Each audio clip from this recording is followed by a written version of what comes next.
Prepare for lightspeed. No, that's too slow. Lightspeed's too slow?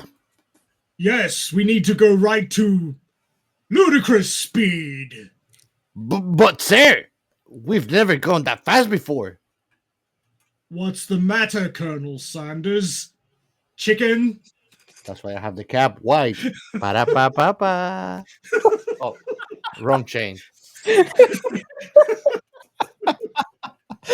Hello, and welcome to another episode of Science Fiction Remnant. I am Yogurt, your master sports. No, I'm Robert. It's yogurt, okay? It It's rhymes. yogurt. And I am milk, I guess, then. This is Captain Chaos. Oh, this is chaotic. I'm your mad monk scientist Ray down here in South, Florida, otherwise known as Australia. And guess what? You didn't miss the South. You get the No, right. I got all the Souths that time. Oh my God. I have a feeling this is going to be one of those episodes. And Mhm. for all of you that are listening to our show, thank you so much for waiting for us so long. We decided to take a little short break. So, yeah, it's going to be one of those. We were holding it in. For that long? Oh, what have you guys been watching? I gotta move this along. So I excited for two things, right? Let's go for one end. Come on, Robert. The You're always anime- excited. You don't need a reason to be excited. For the animated, Kaiju number 8 is out. I am so Season 2. excited. Season 2. Oh my God. If you like sci-fi, if you like kaiju stuff like Godzilla, this might be the one for you. So if you have not watched it, I recommend you go to season 1, watch the first episode. If you're like me, uh, you're gonna be stuck. Like after the first episode, you're just gonna end up watching the entire thing. But I want to hear from you. I want to hear. Reach out to us and let us know what was your experience. But you have to like Godzilla stuff or kaiju anything, and you like to have obviously you already covered the first, which is like in sci-fi. If you listen and watch our show. I mean, you don't have to like it, but it's better if you do. Just uh, saying.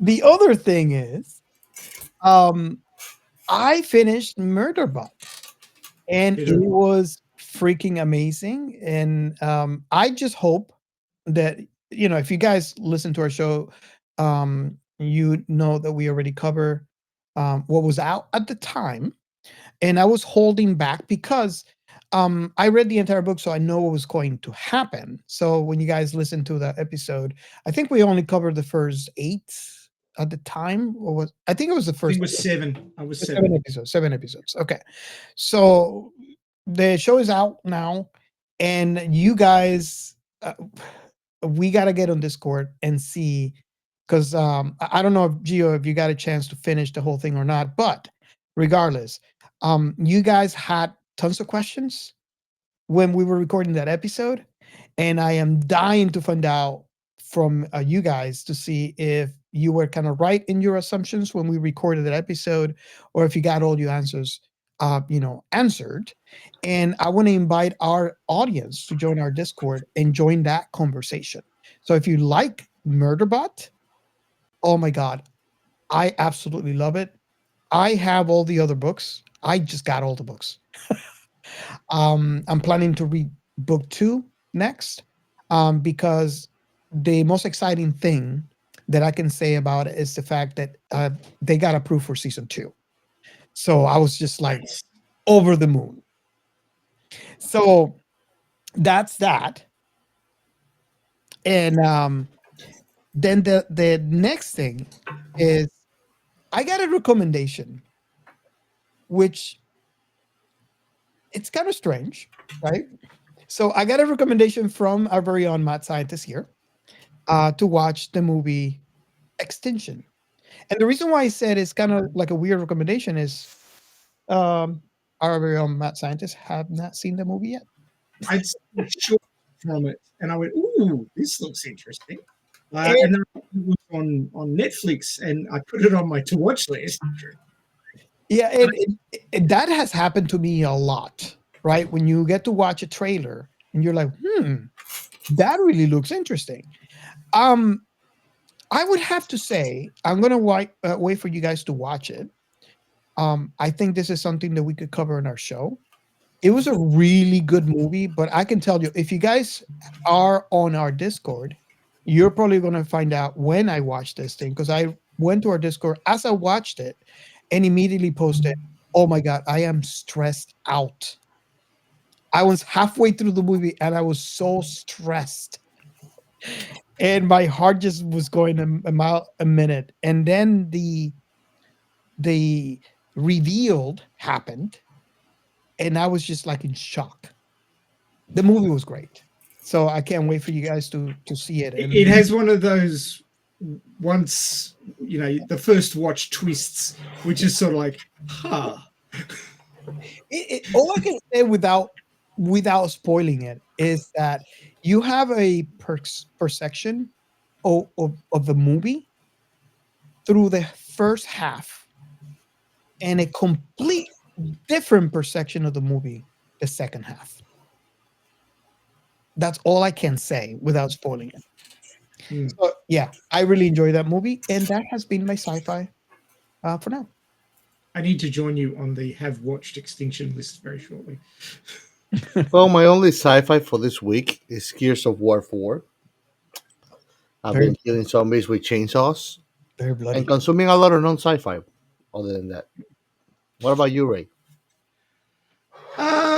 Well, it is a bumper month. Well, bumper season, the summer season for anime releases. The week-to-week anime releases. Yeah. So Dan season 2, which we've covered. We covered the very first episode of Dan, which was absolute cinema. The very first episode of Dan. If you have not watched it, go and watch it. It is beautiful. It is sci-fi. There's aliens. There's alien abduction. There's some very dodgy shit going on, and it just cycles round on itself, and it's just beautiful. Highly recommend Dan. Season 2's just kicked off, and it is bonkers as ever. Although they're not so much into the aliens at the moment, but the yokai. So yokai shit going down. But the main characters are coming into their powers more now. So it's getting quite interesting in what the crazy shit that they get up to. Bunny Girl Senpai, new season of that has dropped. Now, I am a bit behind. I rewatched the first season, but I have the 3 movies to watch before I watch the second season. So the second season is set in university after they finish high school. I think we should probably cover that. It's scientific-y enough to it's closer to some of the other things that we've covered, being sciencey than not. But when they're describing the weird shit that's going down in terms of Schrodinger's cat and quantum teleportation, yeah, that's scientific-y enough. But yeah, Bunny Girl Senpai, awesome series. It's just got one of those great mixes of science and weird shit and adolescent angst and all that sort of stuff going on. That's really engaging. I really quite like it. Oh, and the main character, he's just a cold bastard. He really is. Just says some shit to women that just had their jaws on the floor. It's like, this girl hates him because he's friends with her boyfriend, and he says to her things like, "You want the rag?" Stuff like this. God, that's horrible. Just absolute. He's just base. He just wow. just crushes people. But he's actually a nice guy until people are mean to him, and then he just crushes them. But I really enjoy that series, and I've got to catch up with that. Murderbot, amazing show. The final episode threw me a bit, actually, because the tone completely changed, and I'm like, wow. It's like It's like a fever dream up till episode 9, and then suddenly everything changes, and their desperation situation is over, and it's all changed. It's like, well, shit, that changed quickly, and I was a bit thrown for about the first half of the episode, and then I went, okay, I see what they're doing now. So it started to make more sense, and it was it was a little bit tear jerky at the end there. Yes, yes. A little bit tear jerky. The book is a little better because it's I almost dare you guys to read the book and then rewatch season 1, and you might have a slightly different opinion of what's going on. But the bad thing about, and I'm gonna say the bad thing about the book right here in our show is that I finished it in a day. Those books are short. So it's kind of like his robot girlfriend short. Yes. So that's the only bad thing about it. And now I understand why every episode is like 10 minutes. It's like an anime. Because they don't have enough in the book to cover. So they had to make it like a 10-minute episode.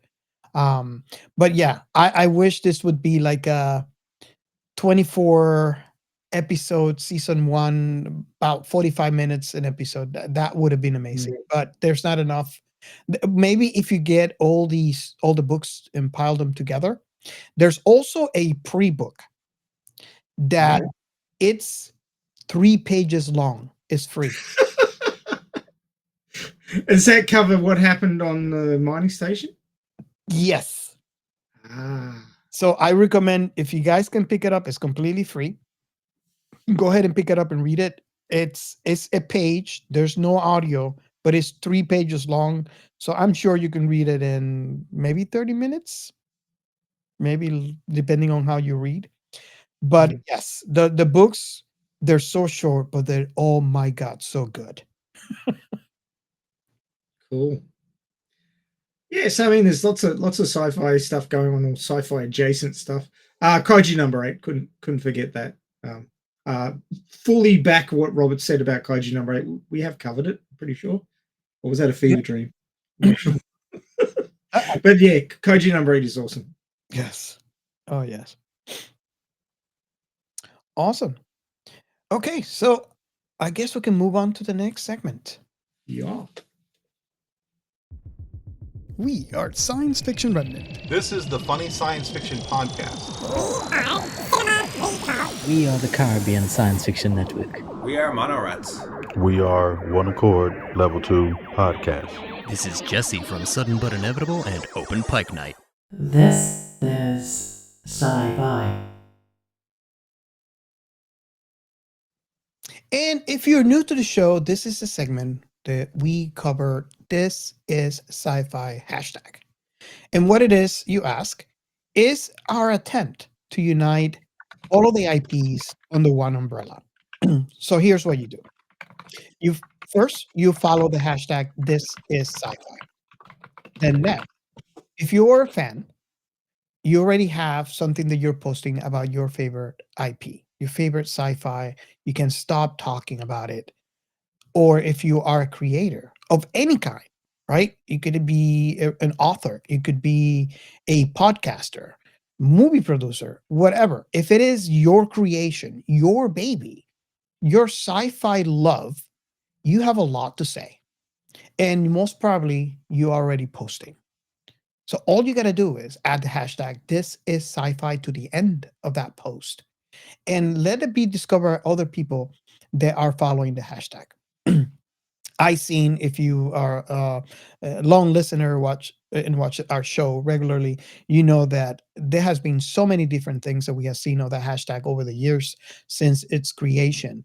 And one of the coolest thing is the fact that each one of us here had discovered new things through the hashtag, and I have seen people on those conversations and the hashtag, they have discovered things that either they did not know existed, they were not aware, or things that they chose not or refused to watch or read because A or B. And because they were exposed to the passion of that person that posted. Could be a passionate fan, or it could be the creator of the thing. Passion speaks louder than words. And that was enough to pique the interest of that other person to be able to give it a chance. And in some cases, give it a second chance. And with different eyes, they were able to love this thing and now have a new sci-fi love. And this is what we're all about. This is why we created this podcast. And if you look through our catalog, you'll see there's so many things that we covered here. We love sci-fi. We love every single IP there is out there. And that's actually another invitation to you. And you can even do it on the This is Sci-Fi hashtag. If you've gone through our catalog and you have discovered that there's something that we have missed, you can reach out to us and let us know. And we can definitely put in a list, rotation list, to possibly make a episode around it. And if you are so inclined, you are welcome to come for that episode and talk about that IP. Because, like I said before, passion speaks louder than words. If this is your passionate love, your baby, your sci-fi, you're going to have a lot to say. And we want that on our show. So you're definitely invited. There's different ways. You can use the hashtag. You can go into our Discord and give us your favorite sci-fi. You can also call our hotline. The hotline is 305 563 6334. Again, that is 305 563 6334. And give us your favorite sci-fi. Let us hear your passion. And with your permission, we can actually play that on our future episodes and have a conversation around it. So I want to feature a conversation that happened this week under the This Is Sci-Fi hashtag. The podcast Scarif, the Scarif podcast, which, by the way, if you guys have not listened to it, I invite you over to go to your favorite podcatcher or YouTube, find them and subscribe. They are amazing. They're an amazing podcast. So they posted on X. I almost said Twitter. They posted on X a picture of a signal, a wave signal. And they were actually asking the question if you knew what that was on X. I think I got late to the party. By the time I got to it, I already have seen someone already discover that was actually the 1977's WOW signal. And I actually posted a link to the actual WOW signal. And I said, you too can experience it for yourself, the WOW signal, not to be confused with World of Warcraft. Me trying to be a little funny there. But yes, you could click on that, and it'll take you straight to the YouTube channel where you can actually experience what that was like. And if you are watching us on YouTube, you can see that we are actually showing an image of what the signal looked like. So any of you, and I just want to post this before I keep on rambling here, but any of you are aware of the 1977's WOW signal and what that was, and care to like explain in your own words? Well, I do know that I was sitting in a cinema in 1977 watching Star Wars and going, "Wow, does that count?" I don't know what my dad was doing back then. Well, let me put it this way: I was 7 years old, so I was definitely not aware that we made contact. I probably was about the end of my previous life in Woodstock or something. Now, Woodstock was in the 60s, dude. That was actually. Well, it wasn't some puffy hair heavy metal band. So the 1977's WOW signal was detected by the Big Ear Radio Telescope in Ohio State University. Um, and basically, it was the best candidate for a communication from aliens. And what is this so important? Why is this signal so important? What's the name of the place? Big Ear what? It's the Big Ear Radio Telescope. It's actually at the Ohio State University. And it's interesting that this is pre-SETI. Exactly. So SETI began on November 20th, 1984. This was 7 years beforehand. Yeah. Yeah. And this happened once. It happens once. And they actually pointed their telescope to the direction of the signal, and they have not been able to replicate this signal ever. It happened once, it got recorded, and that's about it. So that's what's so, it still baffles scientists today, because it cannot be replicated. So it's a normally quiet part of the spectrum too, isn't it? Yes. So it's like a fart. Appreciate it because it's never gonna sound the same.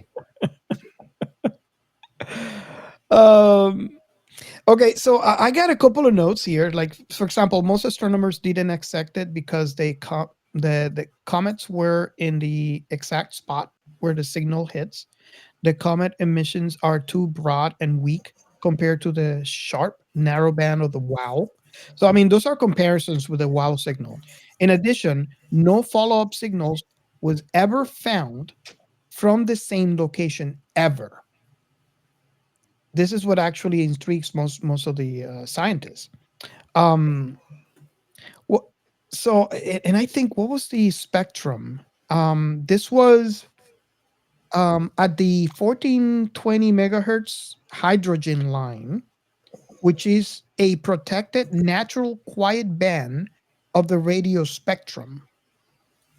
And that makes them unlikely to be caused by a star going nova or emitting X-rays. Those don't show up with that kind of precision in that band. So those are kind of like my notes, and I hope that I wasn't too scientific-y and you guys understand. Scientific. So what you're basically saying is that it's very unlikely to be to be a natural emission. It's more likely to be artificial.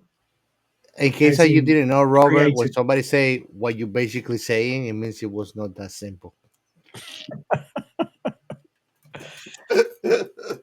Oh yeah, this So it wasn't a weather balloon. yeah, Wasn't Mars gas? it usually is a weather balloon. So yes, this is, and I haven't researched this. And Ray, you brought this up. I haven't reached this, but when you mention it, it makes so much sense. This could have been the inspiration for Carl Sagan's Contact, because this is pretty much what kind of happened in well, not what happened in Contact, because what happened in Contact was, but like the first half of the book, the signal for Contact. Yeah. So yeah, this is the kind of conversations that we have. We talk about IPs and we talk about science, and I love it. I'm game for it 100%. Okay, so are we ready for the next segment? Sure. Shout out. And for the shout outs, I want to give first a special shout out to True Tankers Jamesvercko, our friend TD in Discord, for keeping the party up. Thanks, buddy. If you're not in Discord, you should be. You don't know what you're missing out. On Twitter, X, I'm sorry, Elon Musk. I'm going to continue to call it Twitter to the end of times. People are going to be telling me, what the heck is Twitter? When nobody remembers it. It's Twitter, not X.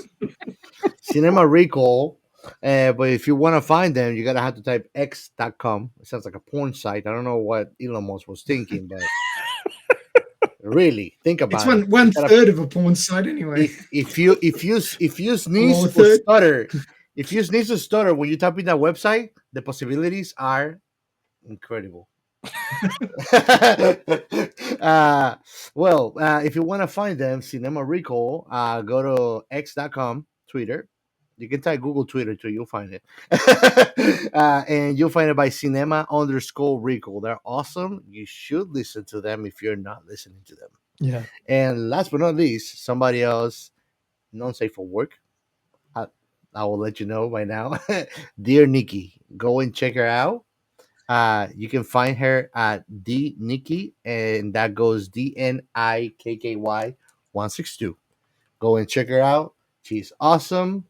And go and listen at your own risk. And that's all for today's Shadows, man. Yeah, 18 plus for Dear Nikky.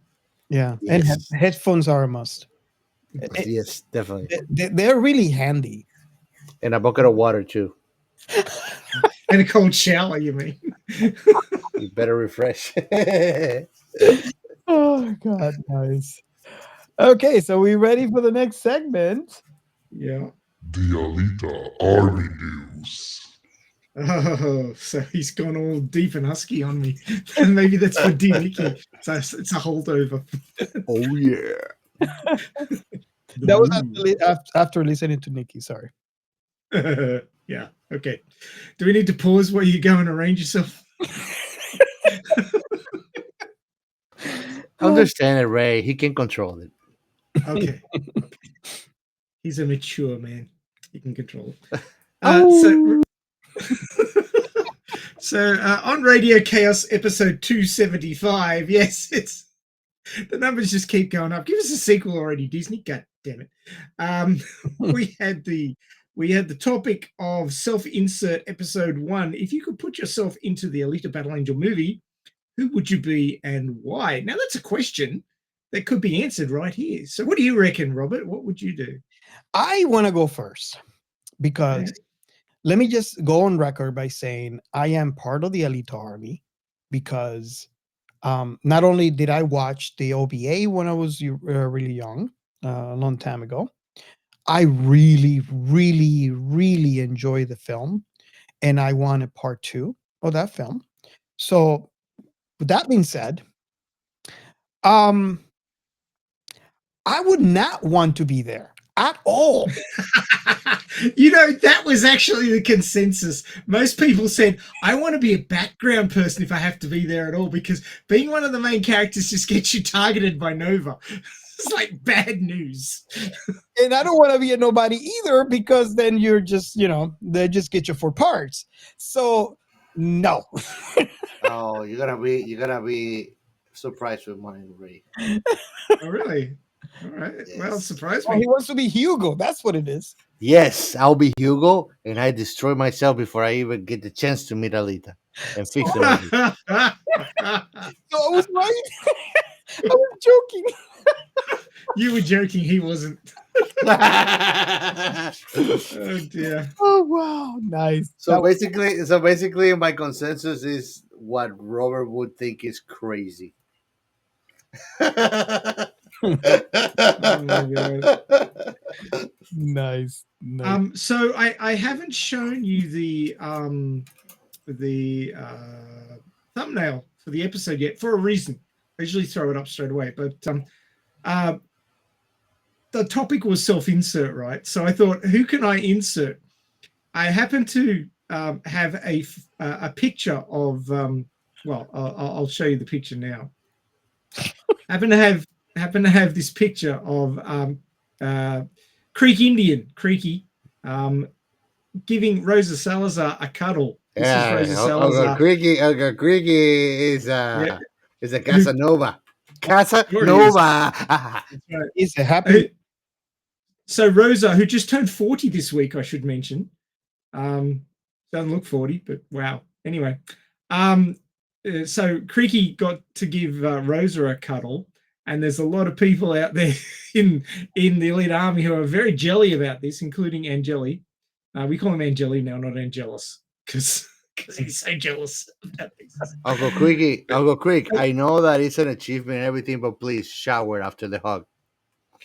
No, he never showered back. You imagine I'm never gonna shower because I hug her. Oh no, that's gonna end up Are bad. you kidding me? That's Alita right there. Isn't, That's Alita. isn't that a teenage thing though? I think so. You see now if I get to meet Rosa, I'll be like Gimli. I'll be like, can I get 3 hairs for that black head, Rosa? Okay, so not using an AI, just using like a paint program. I took this as the base image and that picture of Creaky with Rosa, and this ended up being the thumbnail after a bit of jiggery pokery. Now, where's it hiding? And by the way, if you are wondering, we're actually showing this on our YouTube channel. So Yeah.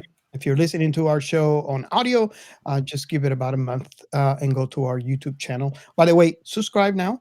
You know, no, Please. and then you'll see this a month after the recording is released.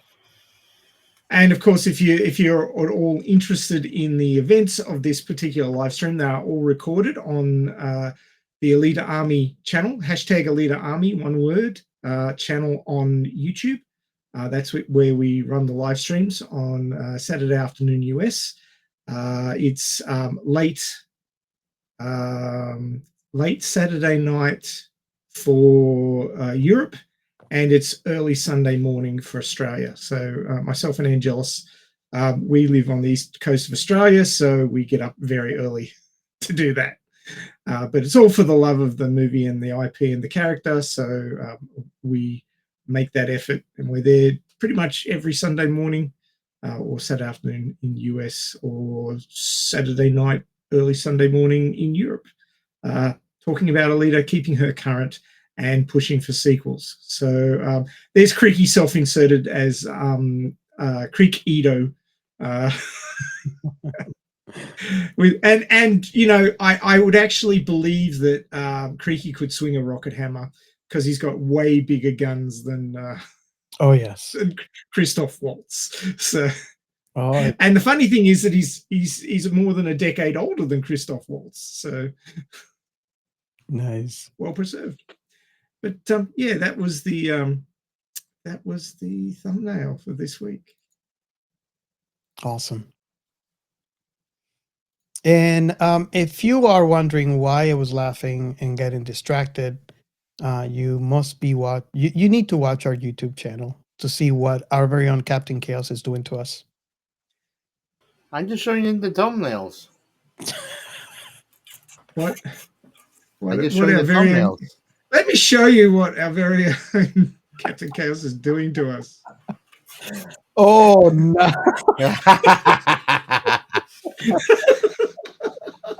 Unfortunately, having a beer has got me disqualified for the image of this episode. But you two guys do perfect models. And I think that our own brew of original taste of Spaceball is pretty cool. Robert has a self-insert Spaceball. Oh wow. That black suit suits you. Yeah, I'm gonna have to wear it to the office. Helmet and all.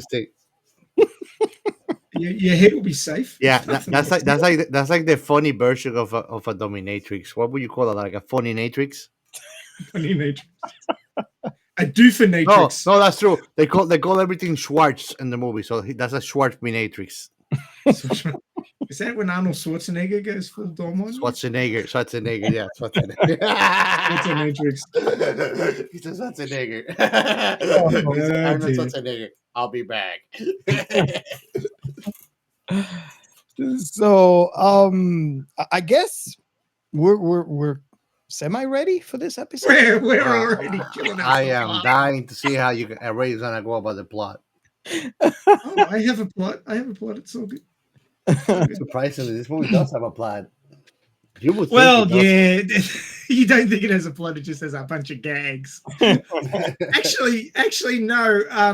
If you analyze this movie for story, if you strip all the gags out, certainly it gets a lot shorter. But it still has a story.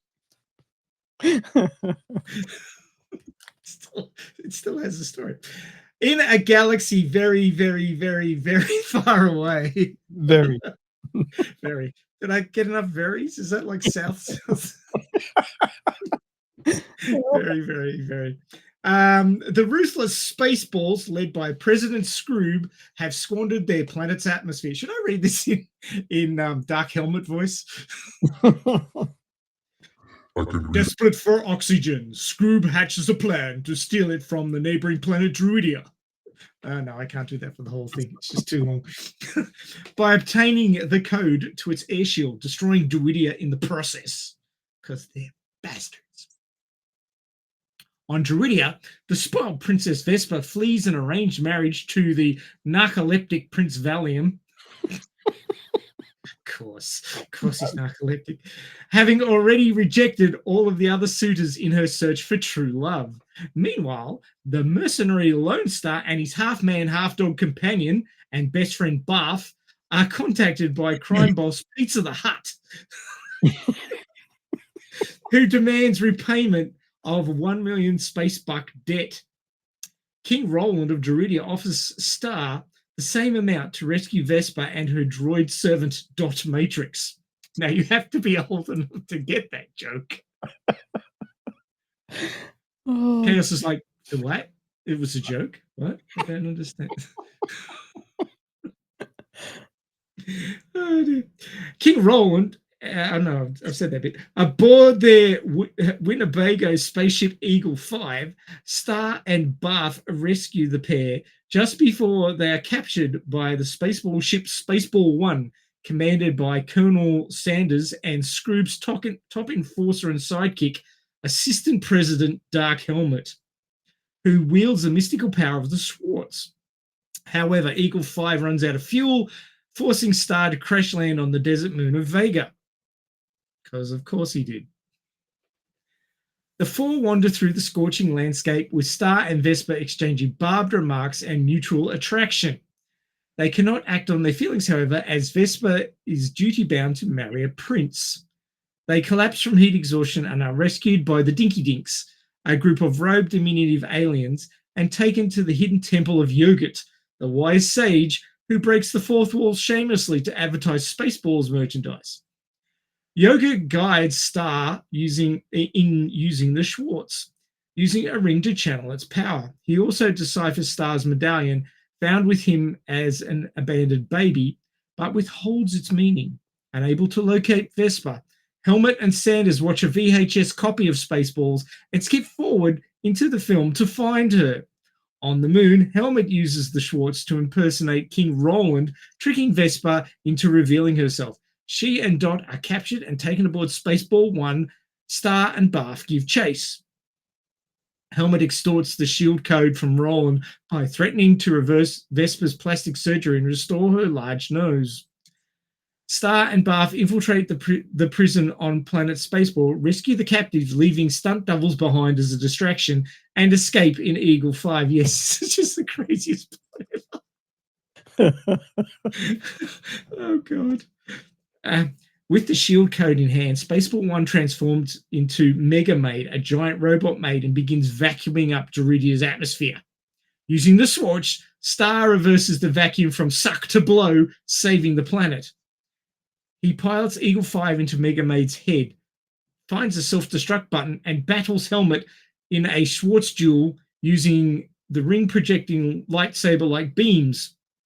Helmet steals Star's ring and drops it down a grate, but he hears a telepathic message from Yoga telling him, "The Swatch is with you."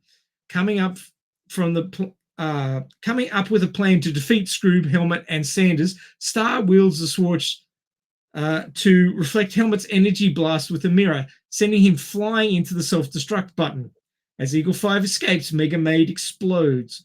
With their plan ending in disaster, Scroob, Helmet, and Sanders are left behind when all the escape pods are taken. They crash land on the remains of Mega Maid on a nearby planet populated by intelligent apes who are horrified to witness their arrival.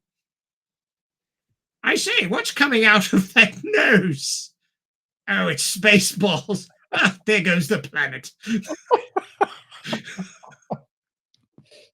Very posh apes they were.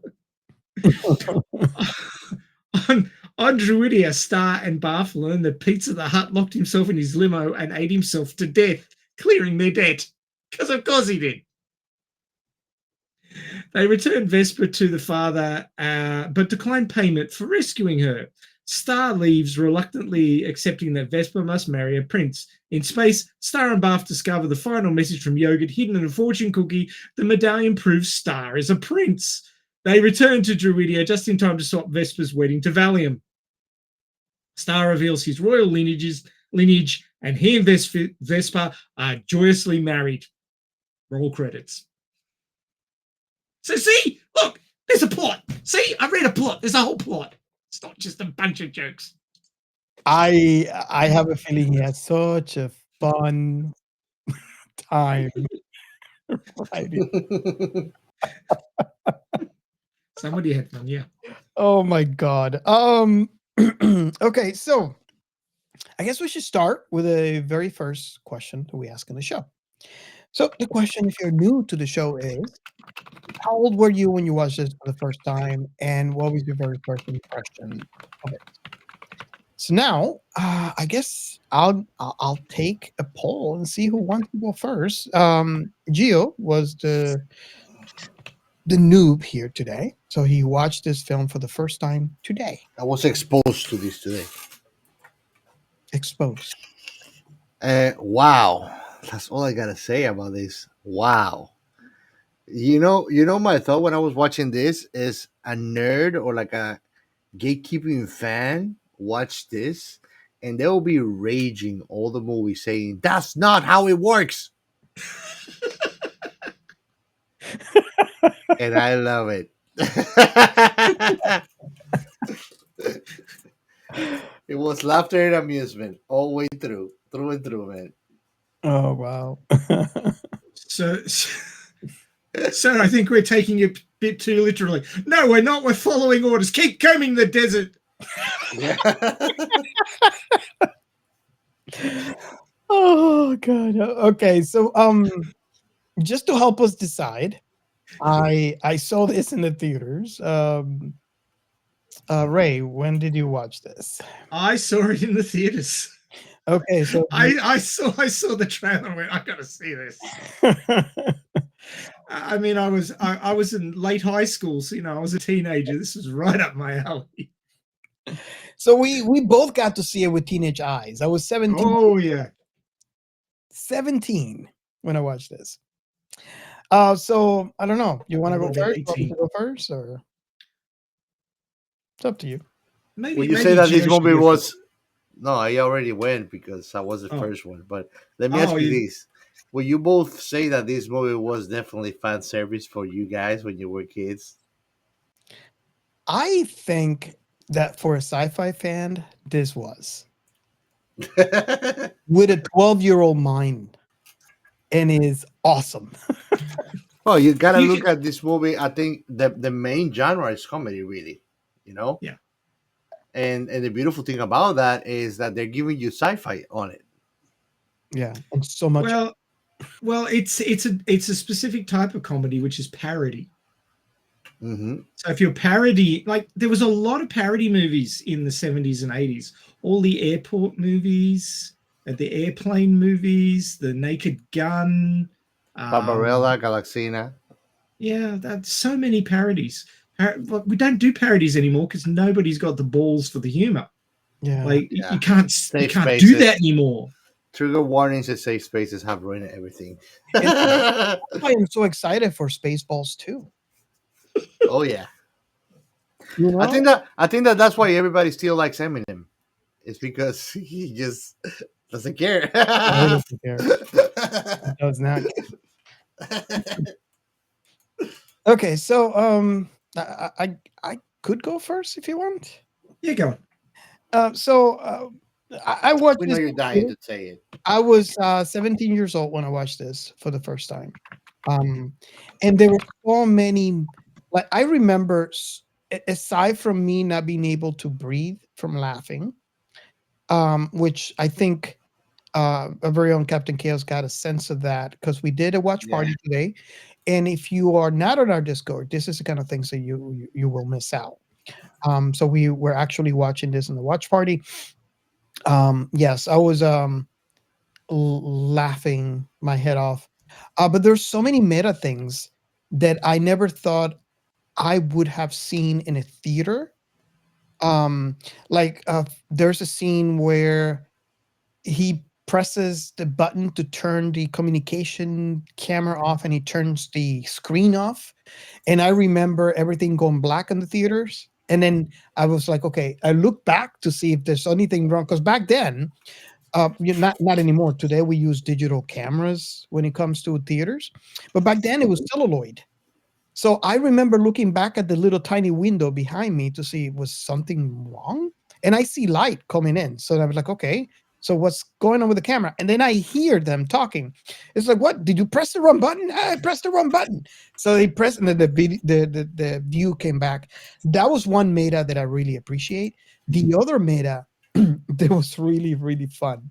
And I was trying to convey this to Captain Chaos when we were watching it on the watch party, because it's sad that he's not going to get to experience that unless they bring it back to the theaters, is when they decided that they want to find out which planet they're in. So they recommended watching the SpaceBalls movie. And it's like, can we do that? We're in the middle of filming. It's like, well, we have this new thing where, the movies come out before I was like, what, really? And then they open up this case and you see almost all Mel Brooks movies. I saw Blazing Saddles, and then they grab Spaceballs, the movie, put it in a VCR, and then you see him looking at the TV, looking at us, looking at the TV, looking at us. And it's like, what's going on? When is now? Now is now. When is like, is it later? No, later comes later. And what about past? Well, now is now. They even We- they we- even make they What even have about a just funny before? moment. We missed it. When did we miss it? Just now.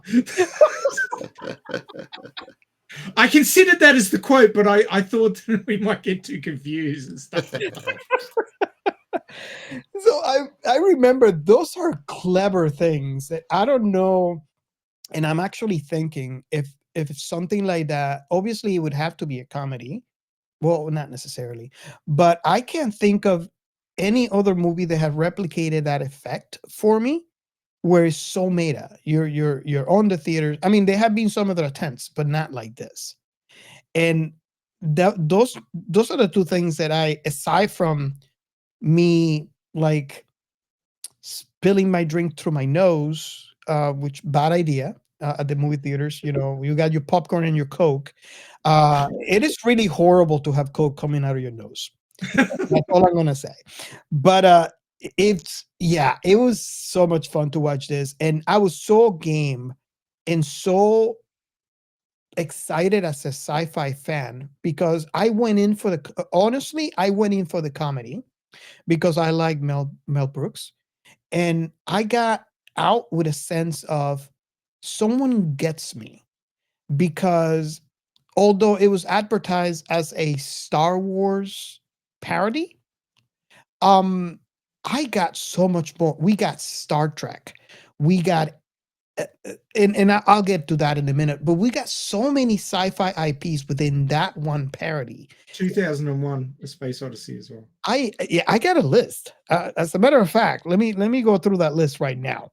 So we got obviously Star Wars. This was advertised as Star Wars. We got Star Trek.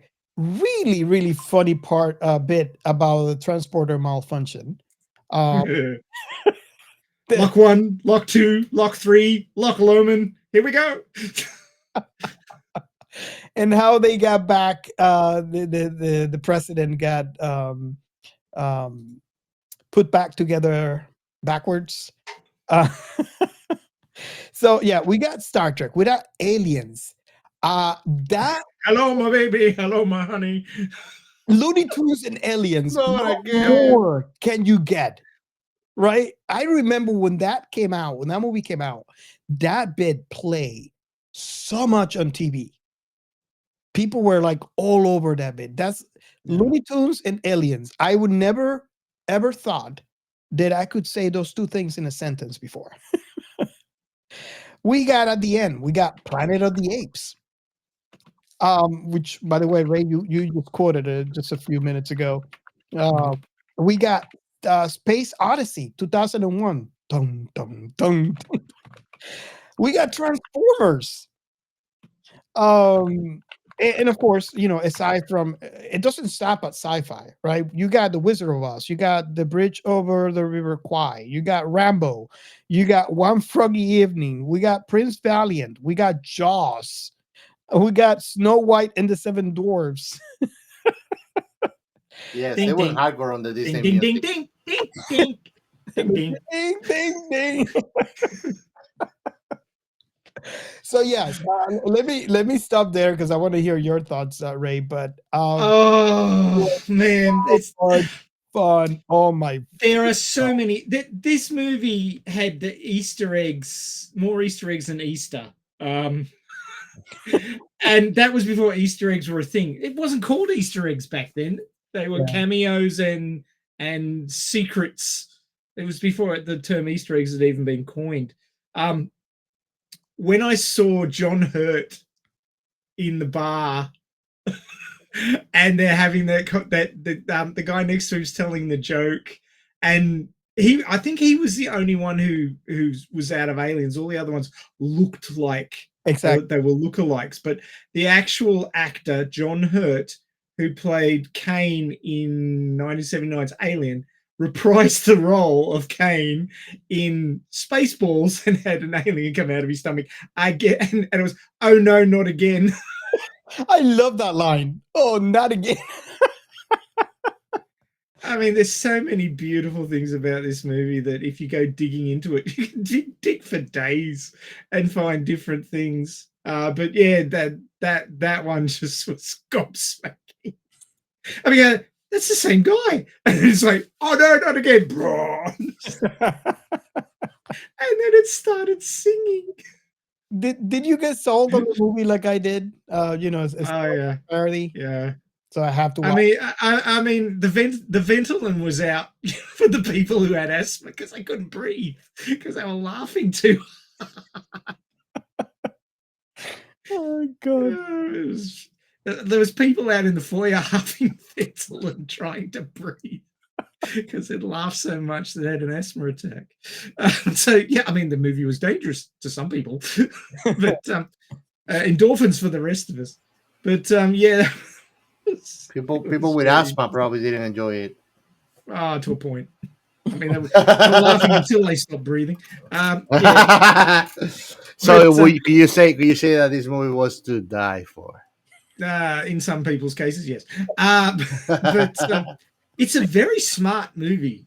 And I was thinking to myself before I watched it again recently, I was thinking, maybe I've outgrown this. Maybe it's just, a bit too silly. No. Outgrowing this. Nope. Nope. I haven't outgrown it. Nope, not at all. And I understand. I mean, I was 17 when I watched this for the first time, and I watched it multiple times since. And I understand where you're coming from. It is so silly. It's so slapstick. And you think, I was 17 when I watched it. It probably, that's the reason why I enjoyed it so much. It's probably not going to be the same enjoyment. And you rewatch it and you're like, nope. Either I haven't grown or I can outgrow this. One of the two. Well, it's either going to get you in the 12-year-old hiding inside the adult's body or the nostalgia factor. One or the other is going to get you. Yeah. Which is kind of funny, like watching and like our very own Captain Chaos reaction would give us a little bit more validation because he watched it today for the first time. So he doesn't have that nostalgia factor, and he didn't get to watch it when he was, a teenager. So can't wait for his comments. Oh man. So that's your first impression then. I was kind of doing some minor research on this because what kind of research you do on this comedy? But In this movie, the only thing you can research you can do is a space intergalactic vasectomy What? for SpaceBalls. Intergalactic vasectomy. Okay. so This movie is iconic, and the humor from it pops up all over the place. yes. And is that in the area that you were doing your research in? Well, I found a couple of things that are really interesting. I wonder how the man dog race was created.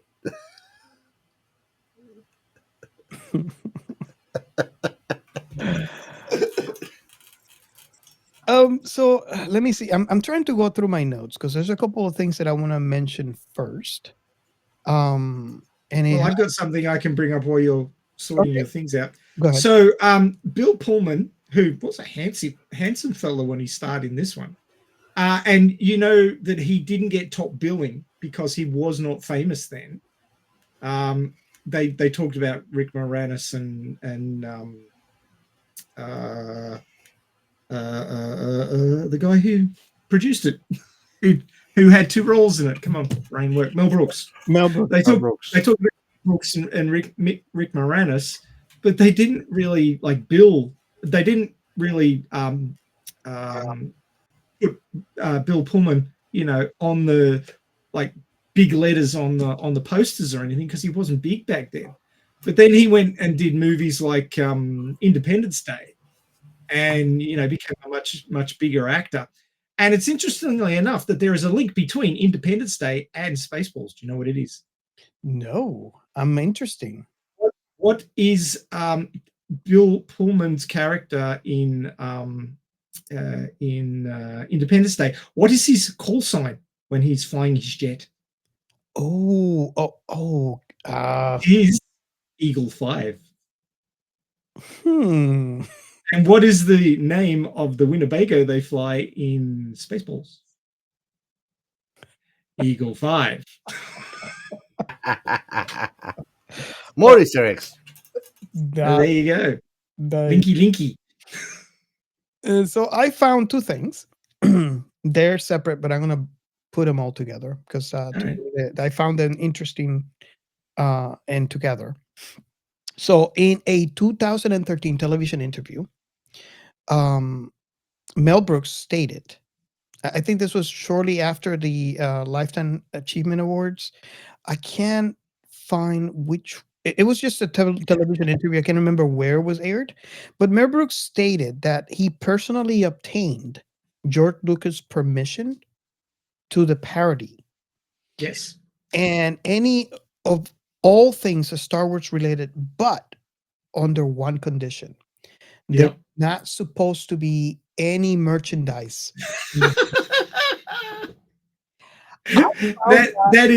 That is the humor of the whole merchandising thing that they went on with through the whole movie. They're like, merchandise, and he wasn't allowed to sell any.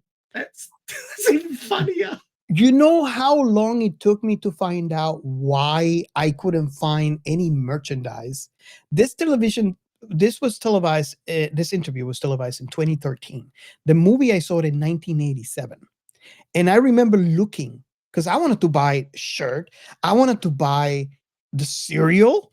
I wanted to buy the things. Yeah, they had all these stuff that you were supposedly able to get, but it never existed. Exactly, and it's part of the humor. And that's what I found out. I mean, I don't know. Maybe I was. You understand why that joke came about? It goes even deeper. Do you understand why? No. Okay, so it was a very inside joke in Hollywood because when George Lucas, when he pitched Star Wars to 20th Century Fox, he understood that merchandising could be even bigger than the money you'd make off a movie. Because if he created something awesome that had the opportunity to create lots of toys and kids wanted to play with said toys, then a movie comes into the cinema and goes away. VHS was only just coming in, so there wasn't the residuals coming from VHS that there was back in further into the 80s and with the sequels. So what Lucas did was he said, okay, For Star Wars, I'll take $150,000 directorial fee rather than $500,000. But I want the merchandising rights, and I want the control over sequels. He basically said, I don't want anybody else walking off with the ability to create sequels to this movie if it gets big. And 20th Century Fox like, it's some cheesy sci-fi thing. Yep, sure, we'll do that. And they never regretted it because the merchandising was worth like 50 times what the actual movie receipts was worth. Wow. So Lucas made out like a boss, and that's how he was able to create Lucasfilm. It was the merchandising that paid for Lucasfilm, and that's how he became, his own studio. Nice. And had complete control over Star Wars, and made 3 awesome Star Wars movies, and then 3 kind of prequels, and then he got $4 billion for it all when he sold it to Disney, and then Disney went wrecked. I love it. Nice. Don't sell your babies. Yeah. Basically. So, but yeah, it was an actual Hollywood inside joke about the merchandising. It's all about the merchandising. It was funny. It was funny how they, at some point, they were talking about SpaceBalls 2. Yes. Yeah. SpaceBalls 2, The Search for More Money. Yeah. I was so excited. They broke the immersion of the movie so funnily. You have no idea coming out of the theaters hearing that. I'm like, that's another meta thing. No. So that's why I think wait till 2027 and that will change. Exactly. I guess I'm not alone in feeling excited when that trailer finally hit, and how it actually hit all over the internet. Everybody went wild, because I guess I was not the only one that was expecting the part 2. And we have waited for so long, since 1987. You shouldn't wonder that much, Robert. I mean, there's people that went to watch Sharknado 5, so Spaceballs 2 is more than... Oh, God. Right? 40 years. Oh, wow. That's insane. It will be 40 years since... we should give some Sharknadoes back so we can get more Spaceballs. That is most of my life. Waiting. Well, when all of my life, hits 40, and you got a bit more years to give. When Spaceballs hits 40, Star Wars hits 50, because Spaceballs was 10 years after Star Wars. Wow. Yeah, that's insane. So the next thing that I was going to bring up, I'm wondering if you guys noticed, because I actually had to rewatch the film to kind of notice this. The Millennium Falcon from Star Wars saga makes a cameo appearance in this movie. Oh shit, really? I was like, yeah, I was thinking the exact same thing. I missed it because I don't remember. Where? So if you take a closer look at the exterior shot of a space diner, and it can be spotted parked there among the other space vehicles. George Lucas got a chance to read the screenplay before production began and loved it so much that he decided to have his special effects company, Industrial Light and Magic, help make this movie. I was really shocked for those 2 things. Number 1, that the Millennium Falcon was there. Number 2, that George Lucas actually helped in this movie. Are you looking for like a... I'm getting the image, man. I'm hunting it down. I had to watch the thing again. I'm using my internet food. Did you know? Okay. Thank you, whoever that is on X. Just about to show it. I was looking at the wrong side of the screen. There you go. That's the one. And it's brief too. They kind of pan away. So if you're not paying attention, they pan to the diner. They pan towards the left to the diner. It's true. You have to kind of like pause it right when it appears because they pan away from it. So if you are listening, again, you might want to wait about a month. Go into our YouTube channel today and subscribe. That's a real gas station brand too. 76, yeah, back. It was a big thing back in the 80s. Mm-hmm. I'm sure it's a big thing now, but I barely see it around. Do you see it Yeah. around your area, or is it? No, usually I see them more close to like interstate highway, Okay. and usually more into the rural areas where you might find just like big semi trucks, gas stations, and stops. Hmm. There, that's where I usually see more of them nowadays, because it's not such a common brand anymore. Yeah, I remember seeing tons of those. But maybe I used to live in Miami, so maybe that's it. But I don't see them anymore as often. I mean, I do see them. I just don't see them as often as I used to see it in the 80s. Mm-hmm. So yeah, were you guys surprised? I had to rewatch the film. I was like, really? I did not I didn't know. notice. I didn't notice it. I didn't notice it. I definitely did not notice it in the theaters. That's pretty cool though. So I guess you can say that Han Solo was either in the diner or in its way to the diner. Yeah, And we thinking of fight probably. we just So this basically means that the Aliens universe and Star Wars universe is linked via the yeah, SpaceBalls and the universe. how do you call it, Planet of the Apes? Yep. Uh, It's a busy little I'm telling you, universe. Star Trek was there too. Space Odyssey, Transformers.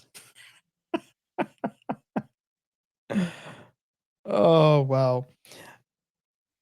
So yeah, I just have to mention those two things because I found those things to be interesting for different reasons. And it's things that, at least from my perspective, explains certain things, like the reason why um I never saw thing because as a sci-fi fan, and I like to think I'm not alone in this, and Ray and Gio, correct me if I'm wrong, but you like to keep a memento from your favorite IP. Um, like for example, for Star Wars, it is normal for you to either buy a model ship or buy a lightsaber. From Star Trek, something that I wanted to do is keep like a stand where I can have all the enterprises in order, and those are merchandise that you get to buy, right, from your favorite IPs. And this explains why I couldn't find anything from. I mean, I remember buying plates for Star Trek. I have a plate that I bought in the 80s. Well, not in the 80s, when the next generation came out, of Picard. I still have it on my house and displayed. Um, and you tend to buy what I like to call mementos. They're just merchandise basically, but they're to a sci-fi fan, they're mementos of your favorite thing. Things that when you wake up in the morning and you look at the thing, and then just gives you a little pleasure, a little happiness. You have something of your favorite thing out in the physical world, and couldn't find this in for Spaceballs. Okay, so you're showing us something. Yeah, I was just doing a little bit of research while you were talking about the Galaxy Grill because I saw the name of it up in the top left-hand corner of that image I was showing before, Gus's Galaxy Grill. And I thought, I wonder if that appears somewhere else. Is that another veiled link to something else? And now I don't know. This is some community content, and it's in the Jedi Archives wiki. Now I'm presuming the Jedi Archives wiki has something to do with Star Wars, be it Star Wars role-playing game or something like that.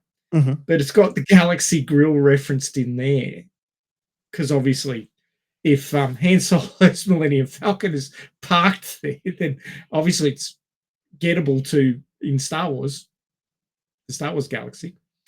So yeah, they've got a reference to it there. Galaxy Grill and Motel is a dining establishment space station located in the inner rim near the Druidia system. It serves as a stop for freighter pilots, smugglers, and travelers who need fuel, something to eat, and a place to stay overnight. It has a large hangar bay which could house large ships and an outboard dock where smaller ships could land on, although their crew would need an environmental suit to make their way to the fuel station, the motel, or the diner. The Galaxy Grill was notorious for one dish, the Space Special, which, although described by its customers as delicious, often contained the eggs of cestburs. I think that's supposed to be chest busters. Who would emerge from their victim's stomach after hatching requiring immediate medical attention? Check, please. Hopefully they come back for after they leave and they grow up, they come back to the Galaxy Grill to have something to eat, right? So yeah, I mean, this is obvious. This could be tongue in cheek. This could be an April the 1st thing. I don't know, but it's there in the Jedi Archives wiki. The Inner Rim, interesting. Near the Druidia system. Yeah. Nice. SpaceBalls exists in the Star Wars universe. Or something. You read it here. Oh man. There you go. So I guess I want to ask at this point the question that we normally ask halfway through the show. And I am very interested on our very own Captain Chaos's response to this question, only because he watched this today. But we can take any order you guys like. It doesn't matter. So the question is for all of you out there, if you're new to the show, is what was your favorite scene or moment on the film? And I am completely aware this, for most, is going to be a really hard question. Oh yeah. Really, really hard question. Yeah, that's an unfair question for this movie. It is. I got one though. Me too. I did pick one because I know I didn't. I mean, there's more than 6, but I picked one. It's when both lightsabers intertwine. I hate it. I hate it when my sports gets tangled. I was like, no, that's it. That was my favorite one, man. He got me cracking up so hard. I think listening to you on that scene actually pulled me back to kind of like the same scene as one of my favorite parts. And mind you, it is a hard question.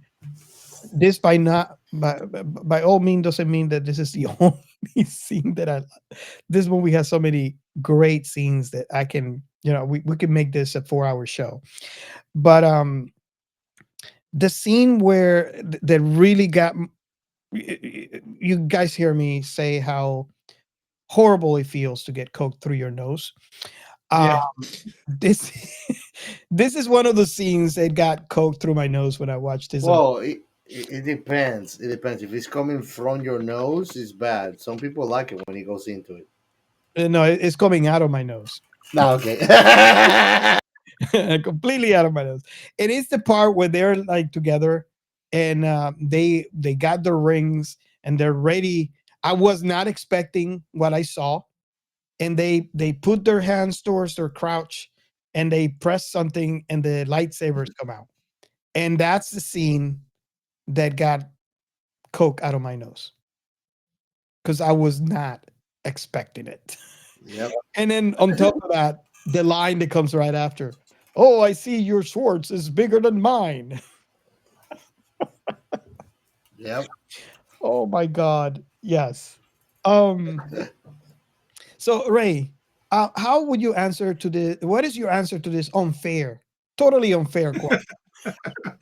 My favorite scene, and I guess it's almost my favorite gag, because most scenes are a gag in this movie. But look, there's a top 5, but my number 1 would have to be now the actor's name that was starring in this scene is Michael Winslow. That's the sound effects guy who was big in the Police Academy movies. Oh my God, yes. Yet another parody series, parodying all those cop shows from the 70s. But so Michael Winslow, if you don't know him, just Google him and look up some YouTube videos. He's amazing. He can do all sorts of sound effects with his voice, and of course they got him in to be the radar operator. He's doing all the radar sounds. Sir, we're missing the creeps, the fleeps, and the bleeps. The what? The creeps. Makes all these noises. Sir, it would appear the radar's been jammed. There's jam leaking down the screen. It's like, only one man would dare give me the raspberry. Lone Star. Oh God. It just cracked me up so bad. Hey Gio, have you ever got a raspberry? I'm cell phone? I'm wondering because I remember that Oh, no, that's a BlackBerry. in elementary. I Yeah. remember that from elementary, so I don't know if there's a thing by the time you were in school. No, no. Ray, you know what a raspberry is, right? Oh yeah. Can you? I don't know if I guess I can Google a definition for our very own Captain Chaos here, but I don't know if you want to take a stab at, what is a raspberry? I'm kind of. Or dried fruit? Well, it's not related to a fruit. Oh, you're It- not gonna find out what it is then because I think it's a fruit. Well, it is definitely a fruit, but Should I Google what is a raspberry, not a fruit? let's yeah, I'm gonna let you Google that, and we can move on, and we can go back to it. But most of our audience who are from our I don't want to say decade, but from our era, will definitely know what we're talking about. So I don't know if we should take a second stab at that question, just to make it fair and give us a chance to pull another one. And I can go first for another scene from this film. One scene that I lost my Coke through my nose again. Is the scene where they were asking Major Asshole who was this other guy. Yeah. And Oh, I know what's a raspberry now. Okay, I didn't know that was called a raspberry. Yeah. It's a raspberry. you care to explain, or should we just leave it blank for the audience? It's up to you. Completely up to you. It's a sound that your butt cheeks made, but with a tongue in the middle. So, very, very 12-year-oldish, what in the essence of the film, right? That you had to have that 12-year-old mentality, right? I think don't you get to see that in the Goonies? I think you get to see that in the Goonies. Maybe. Okay. Anyways, my favorite scene, one of my favorite scenes, is where they're, a Major Asshole, and he's like Lieutenant Asshole. It's like, who else is an asshole here? Everybody raises their hands, like, I'm surrounded by assholes. Who made this man a gunner? I did, sir. Who's that? That's an asshole, sir. Well, yes, I know that, but what's his name? That is his name, sir. He's Major Asshole. And what's his name? Lieutenant Asshole. He's my cousin, sir. I gave him the job. It's like, who else here is an asshole? And then everybody except one guy gets up and goes, sir, I knew it. I'm surrounded by assholes. Oh my God. And I remember being shocked and in so many ways because I wasn't expecting like in the movie theater that they would go to the length of. And he was clever in the way that he said it because it's a last name, and I remember being shocked. Oh my god, they said it! They said it in a movie. They said it. So yeah, I don't know if you. I'm just trying to make the question fair by giving you guys a second chance to Yeah, pull a fair enough. favorite another favorite part for the film. So I don't know who wants to go next. Oh, I love the combing the desert joke. But I mean, there's so many great jokes. I love the "you idiots, you've captured their stunt doubles." It's like so many good. And you know they did it on purpose because I remember when I watched this that there was a sense that kind of broke the reality when they jumped and I was looking at the princess. I was like, hold up a second, the princess has muscles. That's not. So I'm like, okay, what's going on? Right? Did they screwed up? That was in my head when I was watching the film for the first time. And when they turn around and I see this guy with beard, and I was like, oh, I know what he did there. I know what he did there. But I mean, there's hundreds of great scenes in this movie. Well, I had to. You shot my hair. The guy for Star Wars fans here, there's the last guy that they asked when they were coming to desert, where he said, "I'm fine, shit."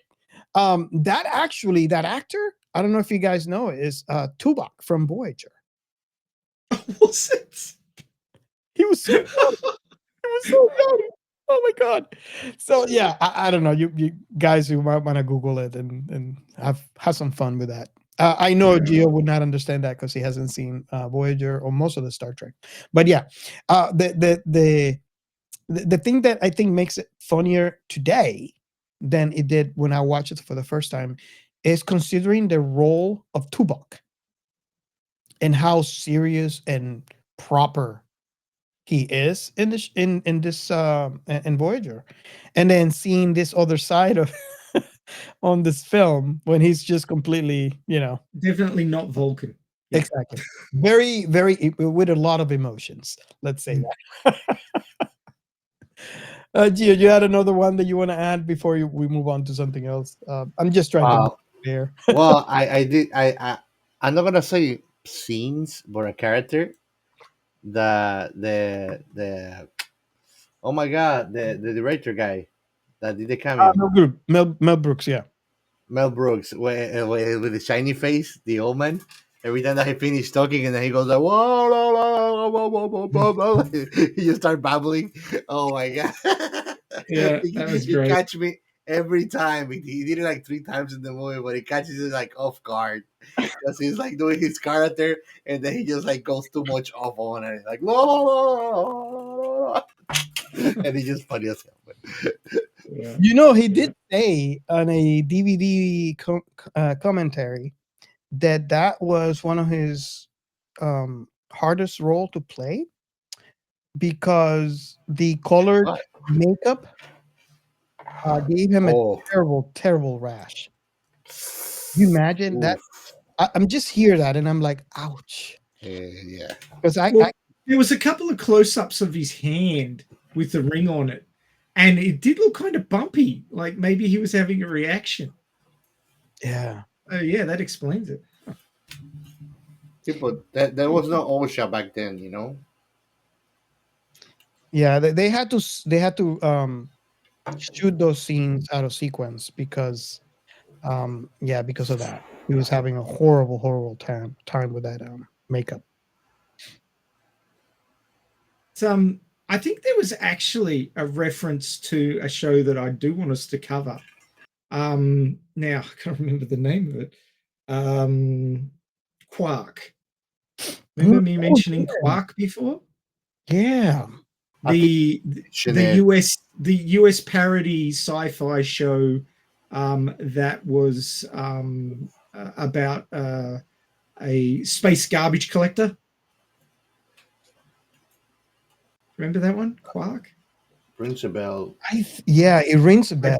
I did mention it to you before. Now, in Quark, there was a pair of twins, very, very attractive twin girls who were like crew it's a cartoon. on the ship. No, Quark was live action. They might Live have done a action. cartoon of it afterwards, but it was live action. Oh, okay. Those twins, I think, were the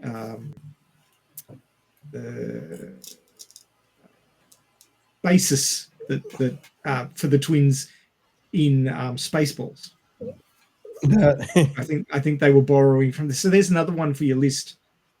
Quark. Yeah. Yeah, I'm going through my list of callbacks. So I do have another interesting little tidbit, if now's a good time. Mm-hmm. Okay, so I always thought it was weird, you know? I thought it was very strange that when they went to ludicrous speed on Spaceball 1, space turned to plaid, which was funny in and of itself. But I thought, like, why did they pick plaid? That memes all over the place. Oh my God, they've gone to plaid.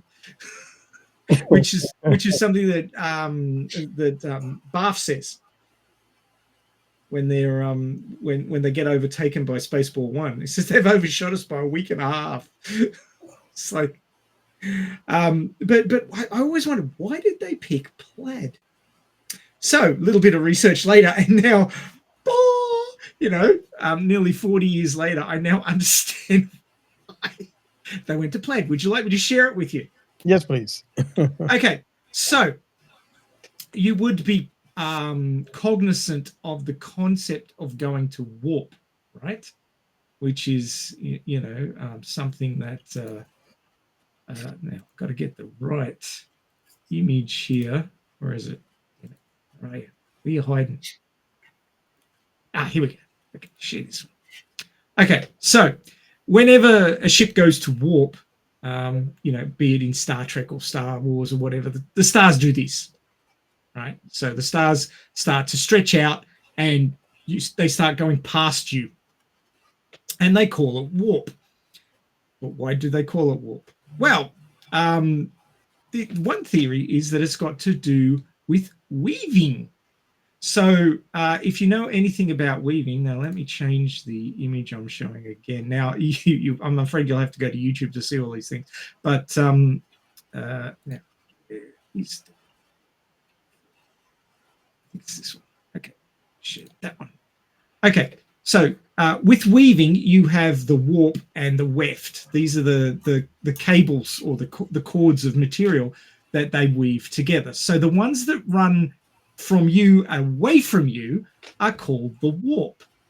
So when you look at those stars warping, it looks a whole lot like the warp in weaving. How do you make plaid? Plaid is a woven fabric. So the link between going to plaid and warp is that the warp threads in weaving. And I had no clue until this morning when I did that research that that's what it meant. So what is ludicrous speed then?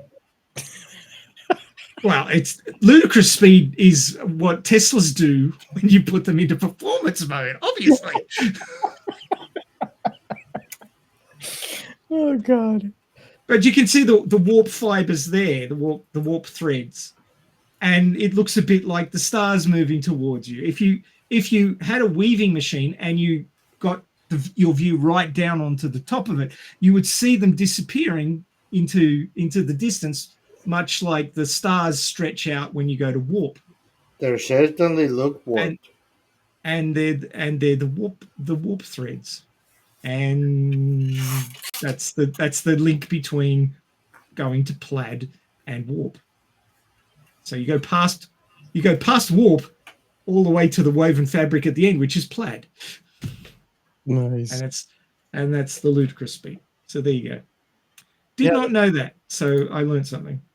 Yeah, you could do Plaid and Teslas too. Can you? I'm telling you, Elon Musk must be a total fan of Spaceballs because I'd say so. it's written all throughout their cars. So they actually reference Plaid in Teslas. Yeah, Wow. there's a little like when you and I'm trying to find. Let me see if I can find like a.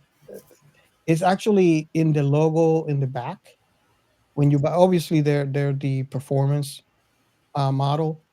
I think I found an image. So what I'm going to do, let me go ahead and copy because for some reason I can't screen share it. So I'm gonna copy the link and hopefully you can screen share for us. I'll put it in chat here. But it's usually in the back when you buy it. That's the meme, by the way. They're conky clad. So I put it in chat. So hopefully you can open it from there and screen share it. But it's kind of like what that looks like when you buy that model. It's a type of performance that you can buy.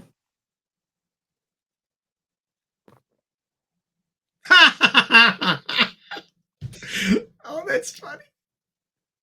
Yeah. I like that a lot.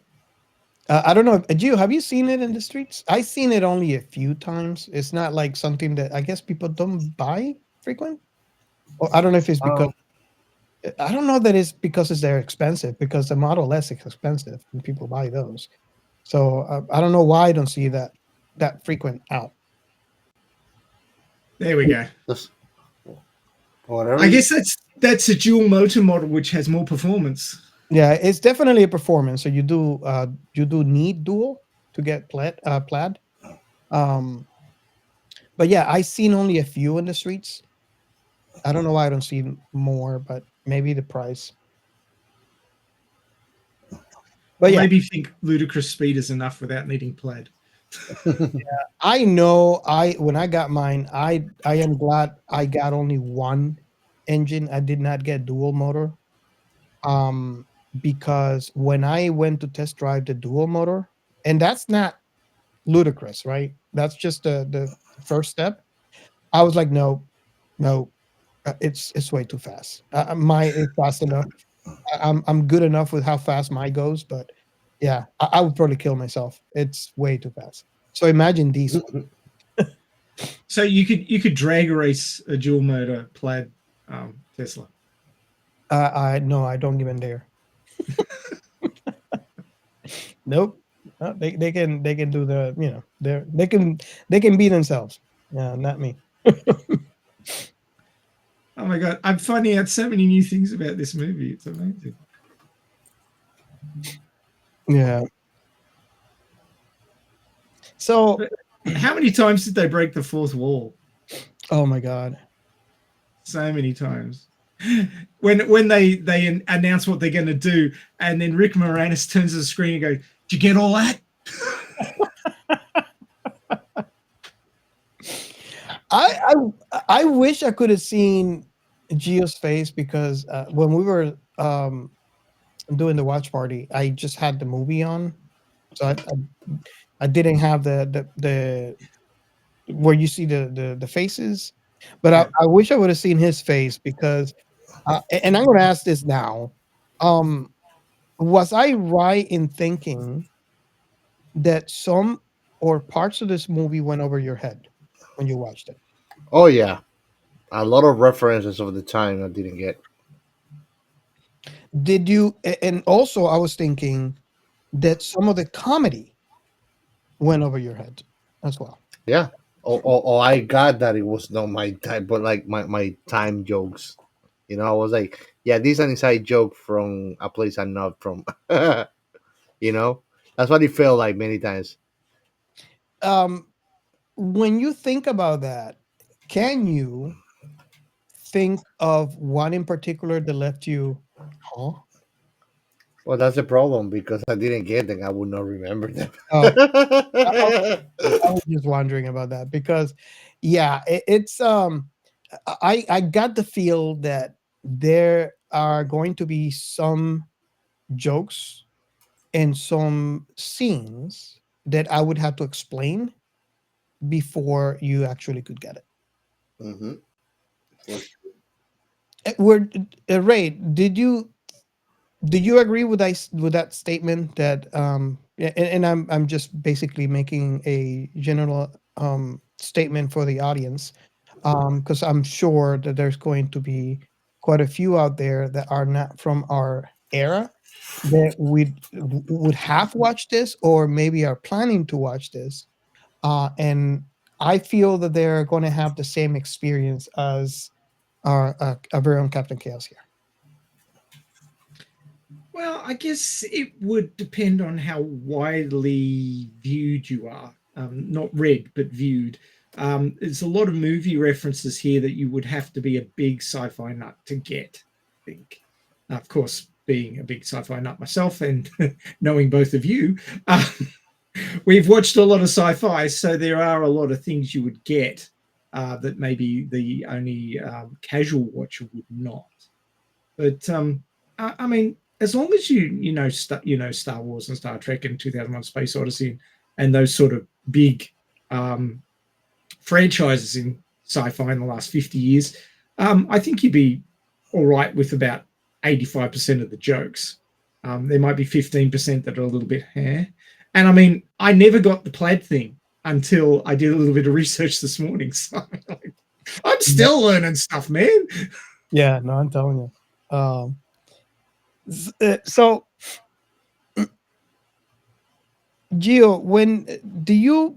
Oh, and maybe I don't know if I should go into our last question and have you answer that because that kind of plays on into the last question that we ask of the show. So I'm interested to hear, in your overall opinion. You watched this for the first time today. In your overall opinion, did you? I don't know if you can say that some people would hate this film and some people would love it. I don't think this is that kind of film. It's because it's comedy, right? I don't think. Yeah, I don't think that this movie earns hate unless you're a gatekeeper of some Mm, kind of sci-fi franchise. That's the only way that you can hate this movie. yeah. Really, So should we if you go think into? about it. Yeah, no, I definitely agree with this. Especially, I think it does help that it's a parody, a comedy mainly. Yeah, parody. Um, They do pay out sci-fi in general for having massive spaceships. The very first scene of the movie is a parody of the first scene of Star Wars: A New Hope, except that it goes on for almost 5 minutes as they're going down the side of the ship. Gio, you Keeps going and going and going, and you know they're riffing the Jaws music the whole time yeah, that they're going down the side of the ship. So there's a link to Jaws as well, which was big around the same time as Star Wars was, the original Star Wars. for all of you who actually missed our watch party, you missed me telling Gio to hold his breath. He would have gone blue before.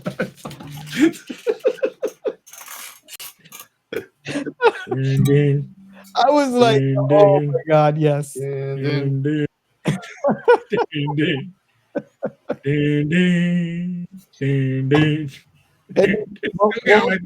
It's still going. I remember being in the cinema when the movie just started, and people were yelling out, "It's still going!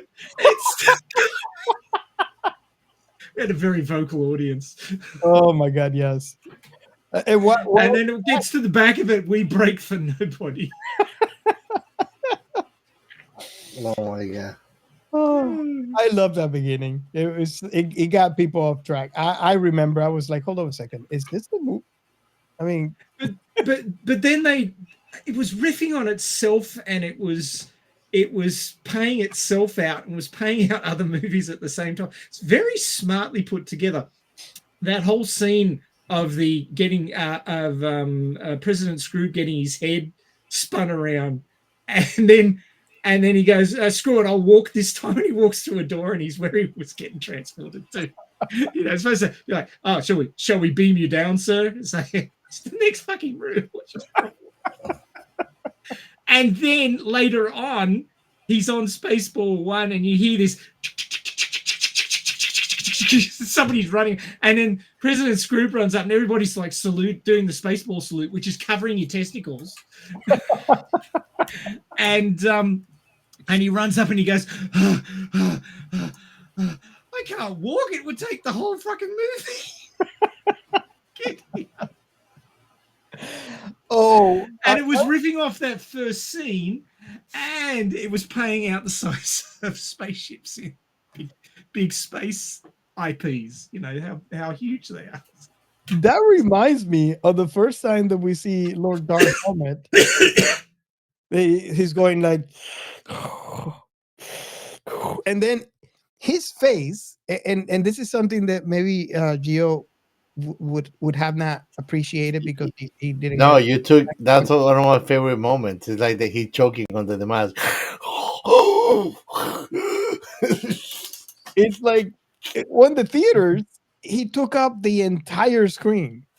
And all you see is like that was like so like amazing. And then he opens the mask like, I can't breathe in this scene.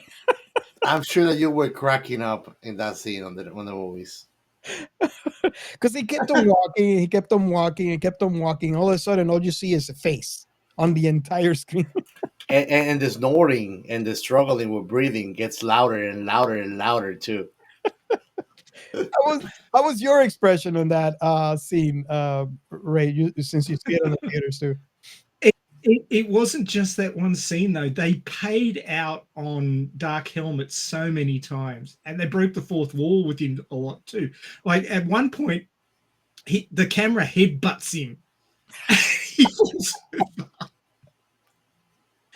Oh my God! What about when they kill one of the cameramen? Oh yeah, with the sword fight, the laser sword fight. Wasn't me, it was him. Oh my God, I love this film. Yeah, they break. There's like fourth wall. There is no fourth wall. Sorry, you're part of the movie. You might as well come in and sit down. I can't wait to see the sequel. Actually, I want to see how they build on this. You know, I am so curious because some of the things worked for this film because of the era. Yeah. We are definitely living a complete different era. Now, knowing Mel Brooks, that he's kind of like Eminem, where he doesn't really care. I wonder what kind of movie we're going to see. He'll either play it safe or he'll go completely the opposite direction, and there'll be outrage. But you know, any advertisement is good. Any advertising is good advertising, as they say. So maybe he'll outrage bait everybody. Do you think that he's gonna be doing directing? He's 99 years old, bro. He said he's directing, he's writing, he wrote it and direct. It's going to shit. Okay, wow. So yeah. I'm wondering because if you watch his films, I hope I can clean my own ass at that age. If you watch his film, you know that he likes to ride it all the way to the edge of the thing that he cannot do, and he does it right to the edge, where just one more and he'd be like completely off rails, and that's how he does his comedy. Like, is it Robert? Is it kind of like what when I say something very cancelable before show, and then I kind of edge towards it through the whole show, and I don't do it? It's kind of like that. It's kind of like when you get to the very edge where you're not technically saying anything bad, but you are in a way. That's how his comedies work. It's like that's valid to say, but that idea is very dirty. Take for example the scene where he says, "I'm surrounded by assholes." Clever way for him to say that line, considering that he's referring to last names of people that are surrounding him. But if you watch this and close your eyes out of context, it's a complete different phrase. So that's just, I know it's a wholesome example, right? but it's an example of what he does. He likes to ride the thing to the edge and turn things into something else just so he can say it. If that makes any sense. Absolutely. One thing we really haven't covered yet, and I'm kind of surprised, is how good is John Candy in this movie? Oh my God, yes. I Barf. mean, Barf is just an amazing character. Oh my God. And his sidekick Spew, that's Barf. Oh man, John Candy is freaking amazing. Yeah. Freaking amazing. That scene in the diner, I don't think can they do that scene today? I don't know that it would fly with Maybe Barf and not. the tail. So, you know, something that's the thing that makes me curious in seeing what kind of movie we're gonna get today. Because there are certain things that are not gonna fly. And I'm curious to know how Mel Brooks will ride it to the end of that edge and not falling over. He's going to be 101 when it's released. Oh my God. Wow. That's pretty freaking amazing. Yes. Like Gio says, you know, what you gonna do at that age, Gio? Hopefully, I can still clean my own ass. Man, I'm telling you, it is a blessing to be able to get to that age. Just imagine the kind of knowledge and life experience that you have accumulated at that time. And to be honest with you, I don't know. Obviously, I don't know him personally, but what I'm saying is, I don't think I've seen enough interviews to get him to get a sense of what he is in real life. But he must be a real fun grandfather. He must be a great grandfather by Absolutely. now. He must be a badass person, period, probably. A legend to be next to. So funny. You know, I imagine this grandfather that always makes you laugh, that maybe always playing pranks on you. That's what I imagined that it would be like. Certainly, he strikes like a very lively person. Yeah. And maybe that's the secret to his long life. You know, being able to, because you know that definitely is healthy. Is keeping you away from the stresses of life, which definitely shortens your lifespan. For sure. So, just going back to John Candy for a second, because there was something I wanted to mention. So, do you realize that he died 30 years ago? Yeah, it was a sad day because, yeah, we truly lost a star. I mean, he only got to 43, which is, you know, not a big innings by anybody's estimation. But I was going to say there's one particular line which is really well delivered by John Candy. He forgets to unbuckle his seatbelt. He goes to get up to follow Bill Pullman, Lone Star, out of the cockpit of the Winnebago. And he goes to get up and the seatbelt's closed and he goes, "Oh, that's going to leave a mark." And that was not scripted. Oh, wow. That was not scripted. The whole thing, he was just supposed to get up and follow him, but he forgot to unbuckle the seatbelt. and he just ad-libbed that line, and it is so well delivered. Just the guy is just a comic genius. Oh my God. Really was. That remind me, that scene that Lord Dark Helmet when he was playing with the dolls. Oh yes. You probably remember this, Gio, because you're probably wondering, you know, you're like, WTF at that moment. That was not on the script. Oh. It's something that Mel Brooks came up while they were filming. And I think Rick Moranis said, yeah, let's go with it. And they did it on the fly. It was not on the script. Nice. you can tell they were having so much fun making this movie because you can almost see them holding back the laughter in some of the shots that they picked to actually put into the movie. They're grinning but trying to hold it in because they're trying not to laugh at their own scenes. And it brings another level of frivolity to the movie. I mean, he's not mentioned all that much, but George Weiner, who played Colonel Sanders, he was a fantastic straight guy for the jokes. He spent a lot of time explaining things and just being a foil to the jokes, the straight guy, basically in a comedy duo. And he delivered his lines really well. He set up the jokes spot on. He was just really good. I really appreciated the character of Colonel Sanders in what he brought to the movie. Yeah, I agree. I agree 100%. Yep. That this film, I think there's, and we talked about this when we did Ghostbusters. There is, I think that's the key to an iconic film. Is to, number one, have fun with it, and unscripted stuff that is not on the script. You know, that at the moment feels right, and they go in and put it on the film.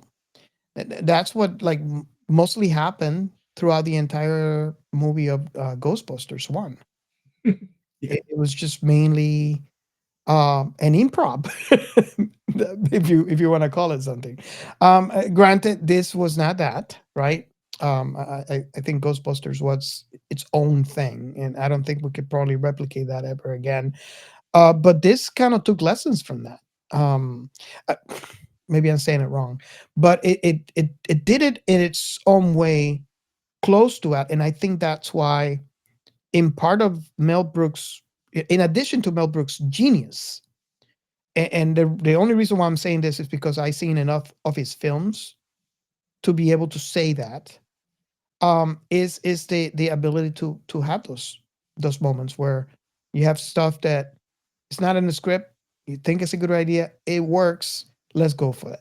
Or like a mixture of having the right people. You just explained John Candy, that scene where he got up and that was in the script. He forgot and he went with it. Yeah.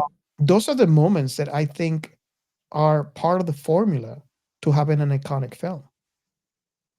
Definitely. I mean, that if you've got the right actors in the right parts, then they will bring their own abilities to the story and make it better than the original script. Yeah, definitely. Can can we talk about the obvious disregard to science? Oh, come on. I mean, is that necessary to even mention? Well, it is. It is because I think number one, I said it perfectly. I said obvious disregard of science because that added to the comedic effect of this film. And Let me put it in perspective for you. That this comedy came out when sci-fi didn't have subgenres. You get the picture? Now sci-fi is something that has a plethora of subgenres so large that you could think of like triple branching things coming out of sci-fi already. You know? So imagine comedy that was parody of sci-fi. They're not gonna capitalize on that science. They didn't give a shit about it. They broke the meta like 4 times. They even talk about making Spaceball 2 in the movie because it was profitable. Like, well, the reason why I want to talk about it is because we have talked about this in previous films. And it's stuff that kind of bothers us when they break something because it doesn't work right. It doesn't play with how things should work, right? When we were talking about a space movie and how they show the spaceship work, where in fact it shouldn't work this way, or how we praise other IPs, like for example, The Expanse, on how the space mechanics are designed, that it makes it very realistic. And we Babylon 5 was the same. It had the same space mechanics as Expanse. Mhm. So this is the reason why I want to talk about this, because this is one of the films that, in retrospect, let me not say when I first watched this, because I didn't have the level of knowledge that I have today. But in retrospect, watching this, um, it does not bother me. And again, I want to preface this by saying maybe it is the nostalgia factor, maybe it's the fact that it is a comedy. And this is the reason why I want to bring it up, because I want to make sure that it's not those factors that are affecting my opinion in this film. But I know for a fact this was done deliberately by Mel Brooks as a comedy stick in addition to other stuff, knowing the level of parody that that has packed into this film. So it is a film that I watch and it doesn't bother me, because it is funny, it is comedic. For example, the scene when Barf is rescuing Princess Vespa. By the way, I love I want to buy an electric Vespa, but yeah, that's besides the point. When Barf was rescuing Vespa, and he gets out of the Winnebago on a staircase, and just climbs down, and I imagine he opens the door. He tells her, "Yeah, we gotta go." He has time to pick up the luggage, go back up this, stair, and or the ladder, I should say, and go into the Winnebago and then leave. This was in space. No spacesuits, just space. Another example. I mean, there's tons of examples, right? Another example that I can pull up is on the space cantina.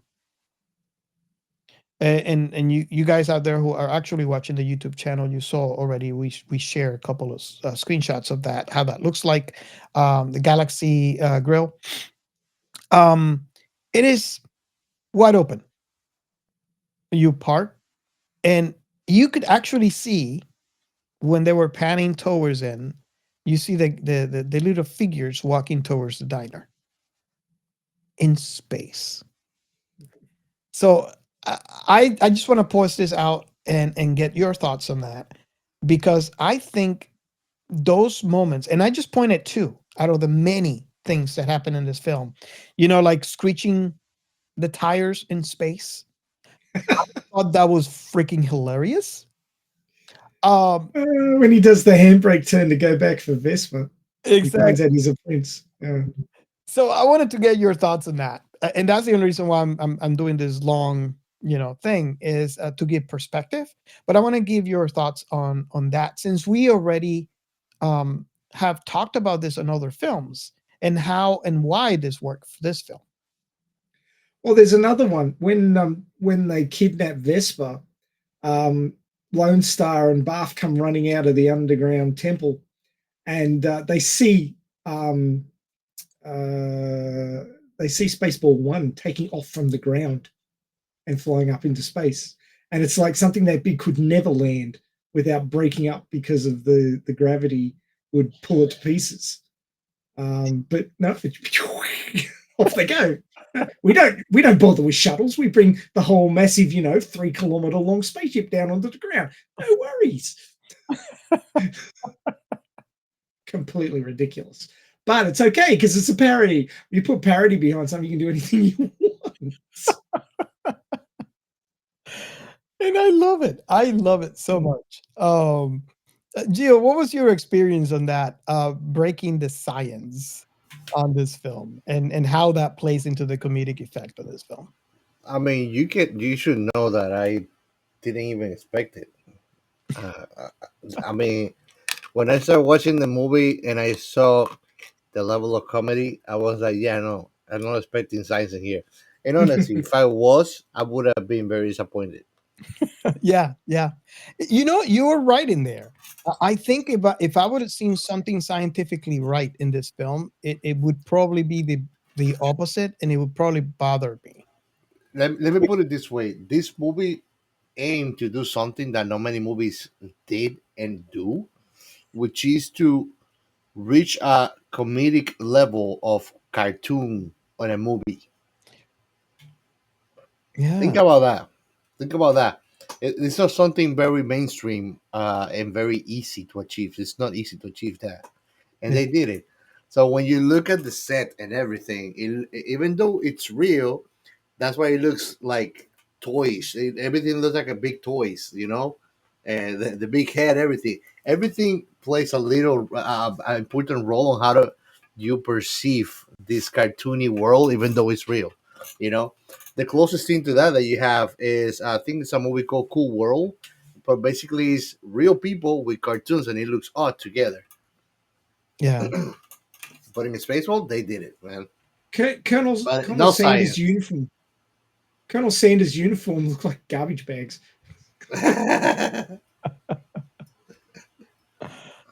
Oh man, yeah. I just wanted to mention that because I find that interesting. That I Absolutely. feel opposite on this film than any other sci-fi film that I've seen. And I mean, they didn't try to be serious, so yeah, they got away with it. yeah, and it's obvious. Is very obvious that everything was done and it was planned. Yeah, very, very, and that's why I call Mel Brooks a genius because you could see that in any of the other films that he has done. How the level of planning, and so everything might seem random on this film and like completely ludicrous and far fetched and crazy, but when you look at overall at what it achieves and how it achieves it, that's why I call him a genius. Because he's able to replicate that formula in multiple films, not just Spaceballs. And that's to be honest with you, and Ray, you probably can answer this because Gio might not be familiar with Mel Brooks's work, but that's why, in my perspective, Mel Brooks's films are so iconic. I don't think I know of a director or a writer of a film that has so many iconic films under his belt. Almost all his work, almost. Yeah, definitely. And that's genius. He's able to replicate that same formula in every film. Granted, the films are all completely different. We talked pre-show, Blazing Saddles. It's completely different genre. History of the World. Part one, yeah. Specifically part one, and they never made it. Exactly. Probably because Jews Out in Space would have got him cancelled. Robin Hood. I mean, I can mention, and it's like I can think of any that he doesn't replicate that formula. It's in every one of his films, and it's in his DNA. So I think we are, unless you guys have anything. I got one more thing. So if you like watch iconic sci-fi movies, especially ones set in space, in inverted commas, that involve space travel and things like that, you get a lot of classical music or orchestral music, right? So you think about 2001: A Space Odyssey, the docking music, which turned up in a couple of different space computer games, including what was it called? There was a vector graphics space flight simulator back in the 90s. Elite, that's what it was called, Elite. And Elite Dangerous is the follow-on from that, which is a current spaceflight simulator game, which basically does the same thing but with better graphics. Space Military is based on that game. Yeah, but they had the docking music from 2001 in that game. Wow. Because you had to dock, like the space station was rotating, and if you didn't have a docking computer, you had to do it manually, and you'd crash a lot. So the first thing you bought was a docking computer, so that it would match up with the docking bay. And while your ship was autopiloting into the docking bay, it would play the 2001: Space Odyssey docking music. Oh wow. So there was a link there between those two things. But Star Wars has or orchestral music. Mel Brooks and Spaceballs. Nah, we're going to use classic 80s rock tracks. They blew out the Spaceballs at the end. There is a Spaceballs. What would you call it? A hip hop track? Yeah. I love it. We're the Spaceballs and we're really bad. We're gonna kick your ass and take your air. Oh my God. Yes. It was a different time. But yeah, he a lot of these people will try and use music that will take it out of the time it was made. So he went completely the opposite direction and went, right, I'm gonna stamp late 80s all over this sucker with the music. Oh, I mean, we see it at the beginning. Barf eating. Yeah. With the loud eating. and the loud rock music that Vespa's playing as she flees the planet, flees her wedding. Are you listening? What? Except you got to imagine these are like hair buns. I love how they play on that Princess Leia's buns as like Vespa had his headset on. Yeah. It's what I told you. This movie is that's not how that works. Full of moments. But that makes it funny. You're saying it's full of nope. Yep.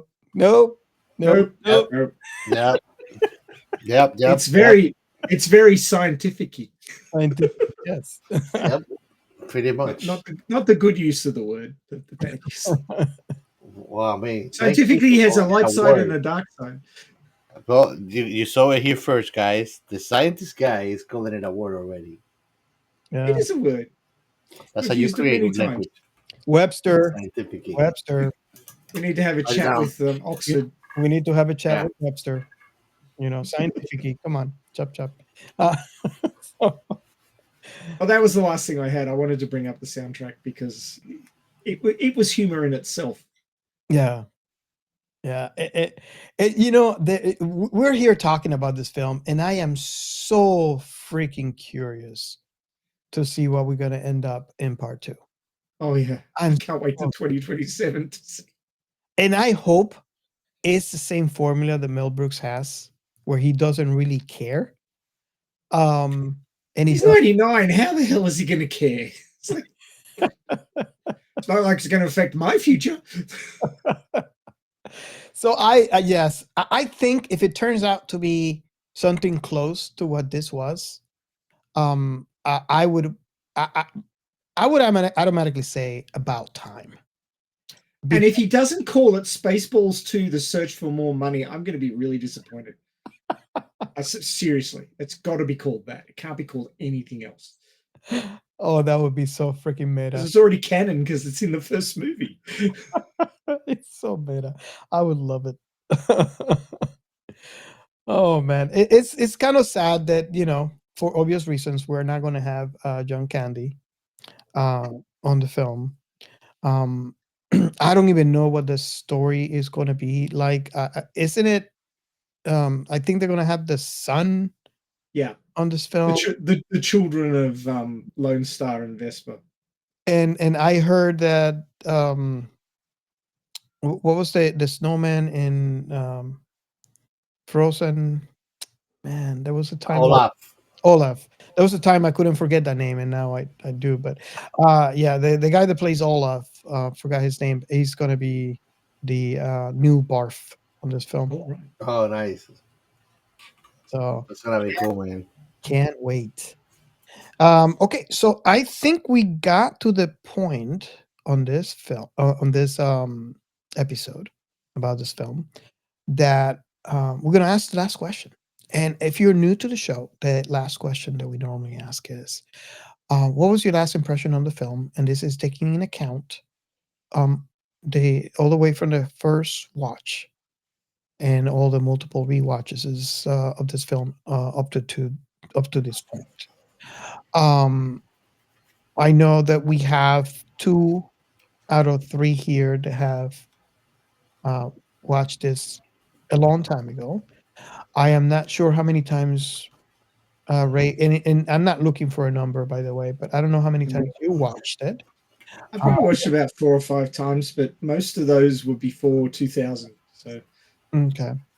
I watched it many times, but I think I follow in the same as you. They don't count. They don't count because remember shit after the 2000s.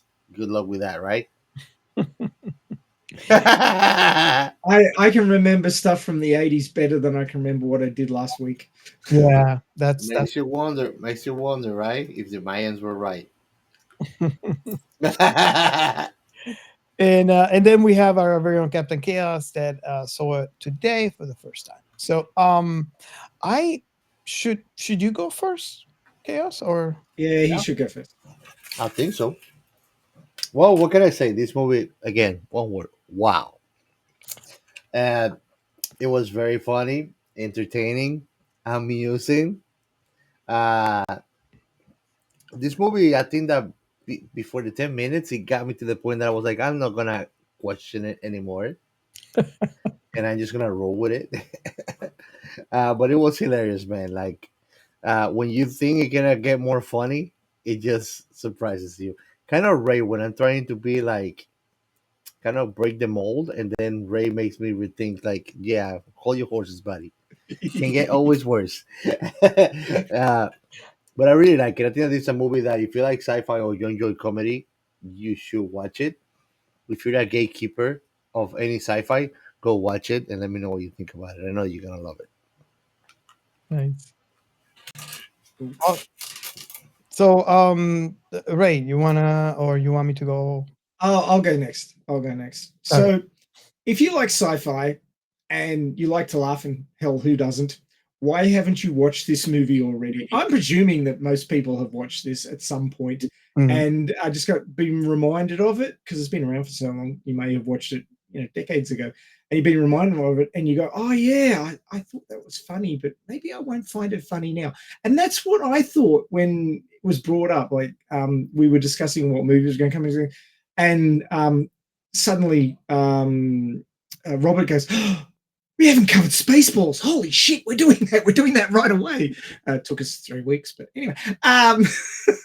But I thought to myself, oh, yeah, I really liked this when I was young and stupid. Now I'm old and stupid. Am I still going to like it? And I thought, oh, maybe the jokes just will fall flat and I won't like it very much. And then I put the thing on. And I'm going, oh, yeah, there's the Metro Golden Mayer roaring lion thing. And, oh, that's nostalgic. And then the movie started up and it had the cinema roll like Star Wars. And then I'm watching it going, yeah, beknownst to us, but unknownst to the people involved. And I was like, okay, they're playing with words. And then the thing's creeping up, disappearing as the music's playing. And then another line pops up and goes, if you can read this, you don't need glasses. I'd completely forgotten about that bit. And that was my first crack up. The moment I cracked up on that, that was it. I was just back at 17 or 18 going, oh my God, this is crazy. And just laughing my ass off. And I'm sure that my son and my wife are probably like wondering what the fuck is he smoking while I was watching it, because I just kept cracking up. And I mean, it's a wild ride. It doesn't hold its horses. It just starts galloping, and even when it's making you sit there for 4 minutes and something seconds watching the ship go past really, really slowly, it's still funny because it's paying out these massive spaceships and they just keep doing it. And It's really intelligent, really funny, and you're doing yourself a disservice if you haven't watched it, because Mel Brooks is one of the best comedians, and you can tell he's a great comedian because he can do this in any genre of storytelling, be it science fiction, western, history, you name it, he can do it. He can pull the funny parts out of just about anything. And I got to say that I was really excited when I saw that there was going to be a sequel to this movie, because I thought to myself, wow, I can't wait to see what he can do with 100 years of wisdom, Yeah. what he can make funny this time round. Maybe I'm expecting too much. I don't know. But we'll have to wait and see to 2027. But I think if he hangs on to the perch for long enough and he gets it finished, because when you're 99, you never know how much longer you've got. Yeah. But presuming he gets it finished and it all goes well, I think we're in for a real treat. I think he'll probably nail it again. So this is a great movie. If you haven't seen it, well, sorry, we've spoiled the shit out of it, but you should go and watch it anyway, because we've quoted most of the really memorable scenes, but there's hundreds of other little jokes there that it's tickling funny bones of different types of people in all sorts of different ways. So there'll be jokes that you won't find funny, but there'll be jokes that you will just be falling all over the floor finding funny, because he's got just such a depth of comedic talent in his writing that he can make just about anybody laugh. So highly recommend the movie, highly recommend anything that Mel Brooks has made so far, and looking forward to what he's going to pump out on his 101st birthday. So yeah. Nice. Okay, so I guess my turn. I do have to admit that the reason why we are covering, just like you said, Ray, the reason why we're covering today is after I watched the trailer, or the announcement, I should say, because it's technically not a trailer, the announcement that they were going to make part two, it made me think back at our show. And I was like, hold on a second, we haven't covered this. Wow. It is an iconic sci-fi film. And again, I call it sci-fi over comedy because of so many references in this film. And that's why I reached out. It's like this, we'd have to cover it. It is an iconic, it is such an iconic film. And I'm with you with what you said, right? Also, I'm 100% with you, Chaos.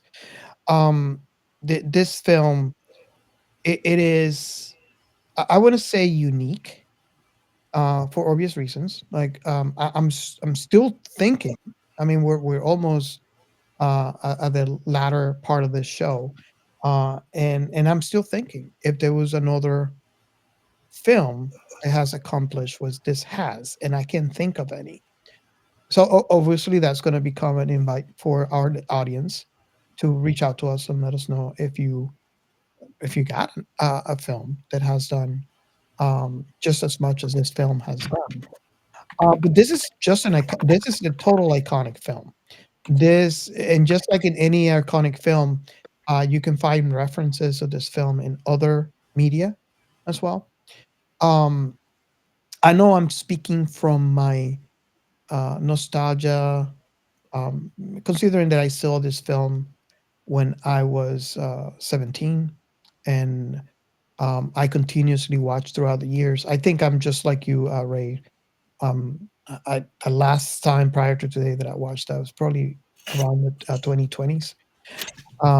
So it's definitely it was definitely overdue for me. Um, it is a film that I wonder, if you have not watched it by now, what would be the reasons, right? And I'm sure there are reasons. Our very own Captain Chaos saw it today for the first time. So there are reasons.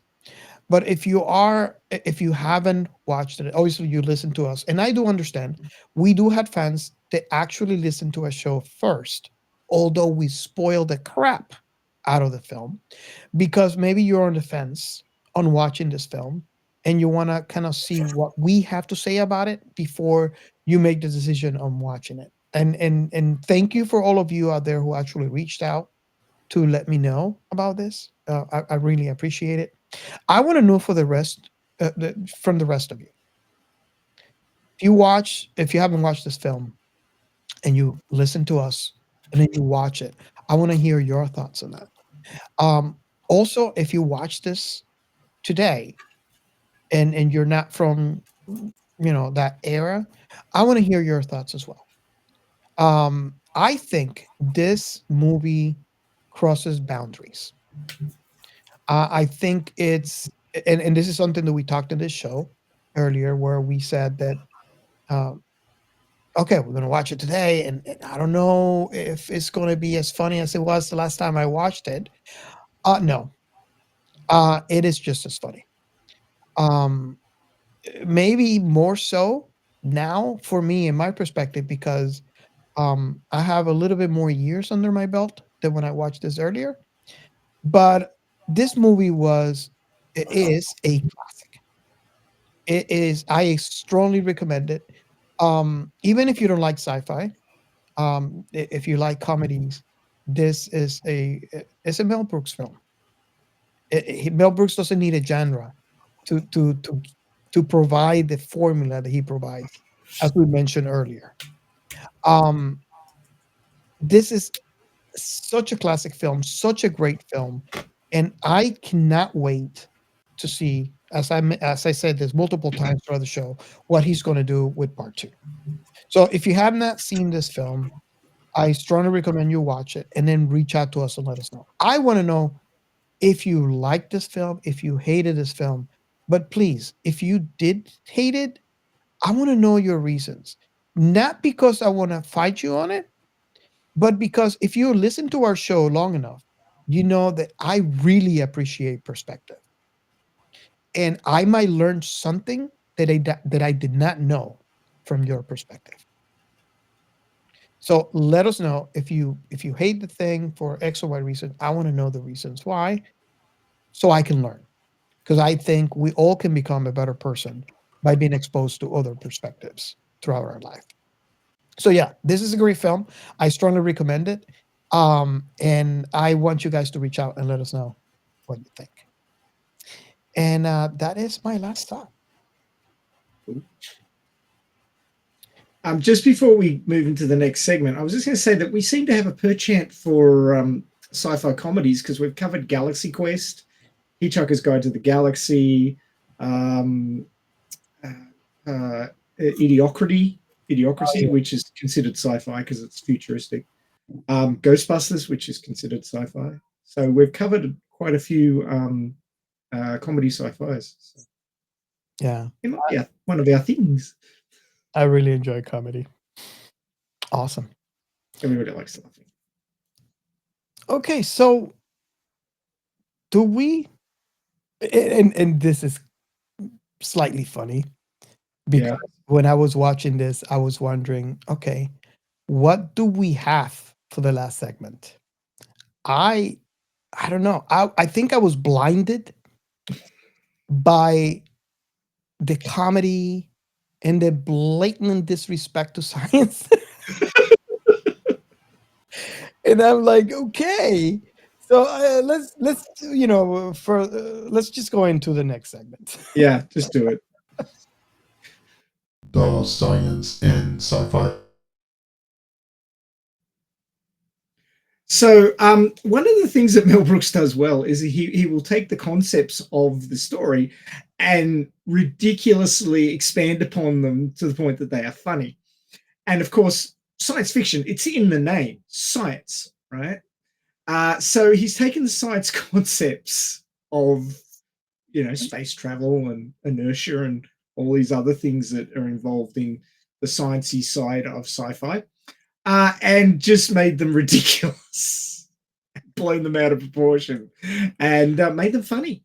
And that's part of what makes it a comedy. I mean, the whole going to plaid thing and Dark Helmet hanging off the console, like wind is rushing past him, and then slamming on the emergency brake that you should never use, had him going helmet first into the front console and having all the top of his helmet crushed. I mean, it's all slapstick, using the concepts of, you know, inertia in space and suddenly stopping the thing that you're in without stopping yourself first, not having inertial dampeners or anything like that. So I mean, I just think that he used the science quite well to make more comedy.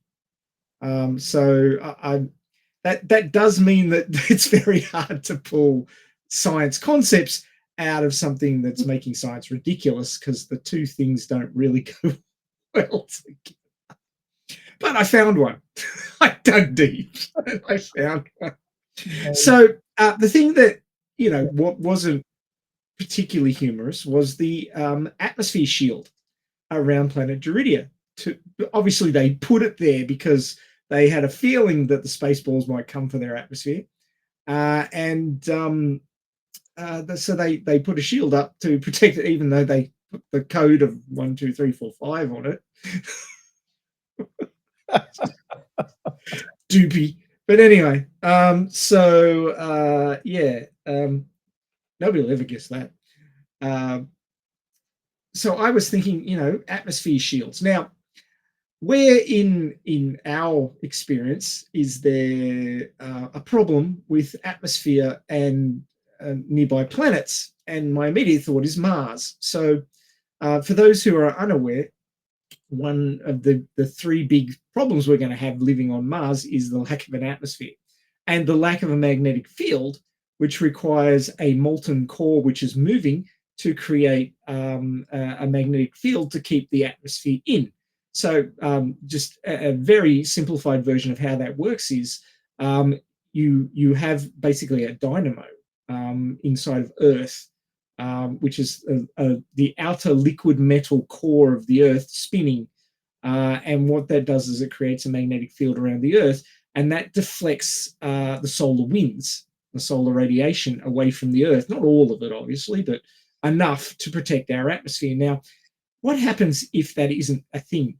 So Mars had one of those, they believe, back, you know, billions of years ago. And Mars may have even been, you know, a prototypical like Earth with, you know, oceans and atmosphere and the possibility of supporting life. That's why we keep looking for life on Mars, because we think that it was there at some point and there may still be remnants of it kicking around. Can I add something to that before you move on? Sure. So if you read John Carter, you realize what happened.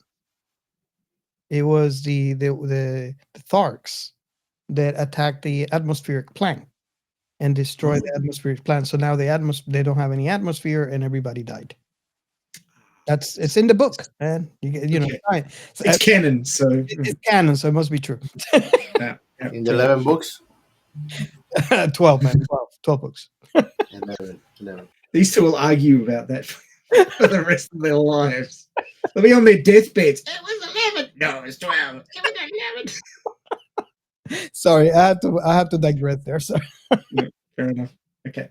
So going back to actual science for a second.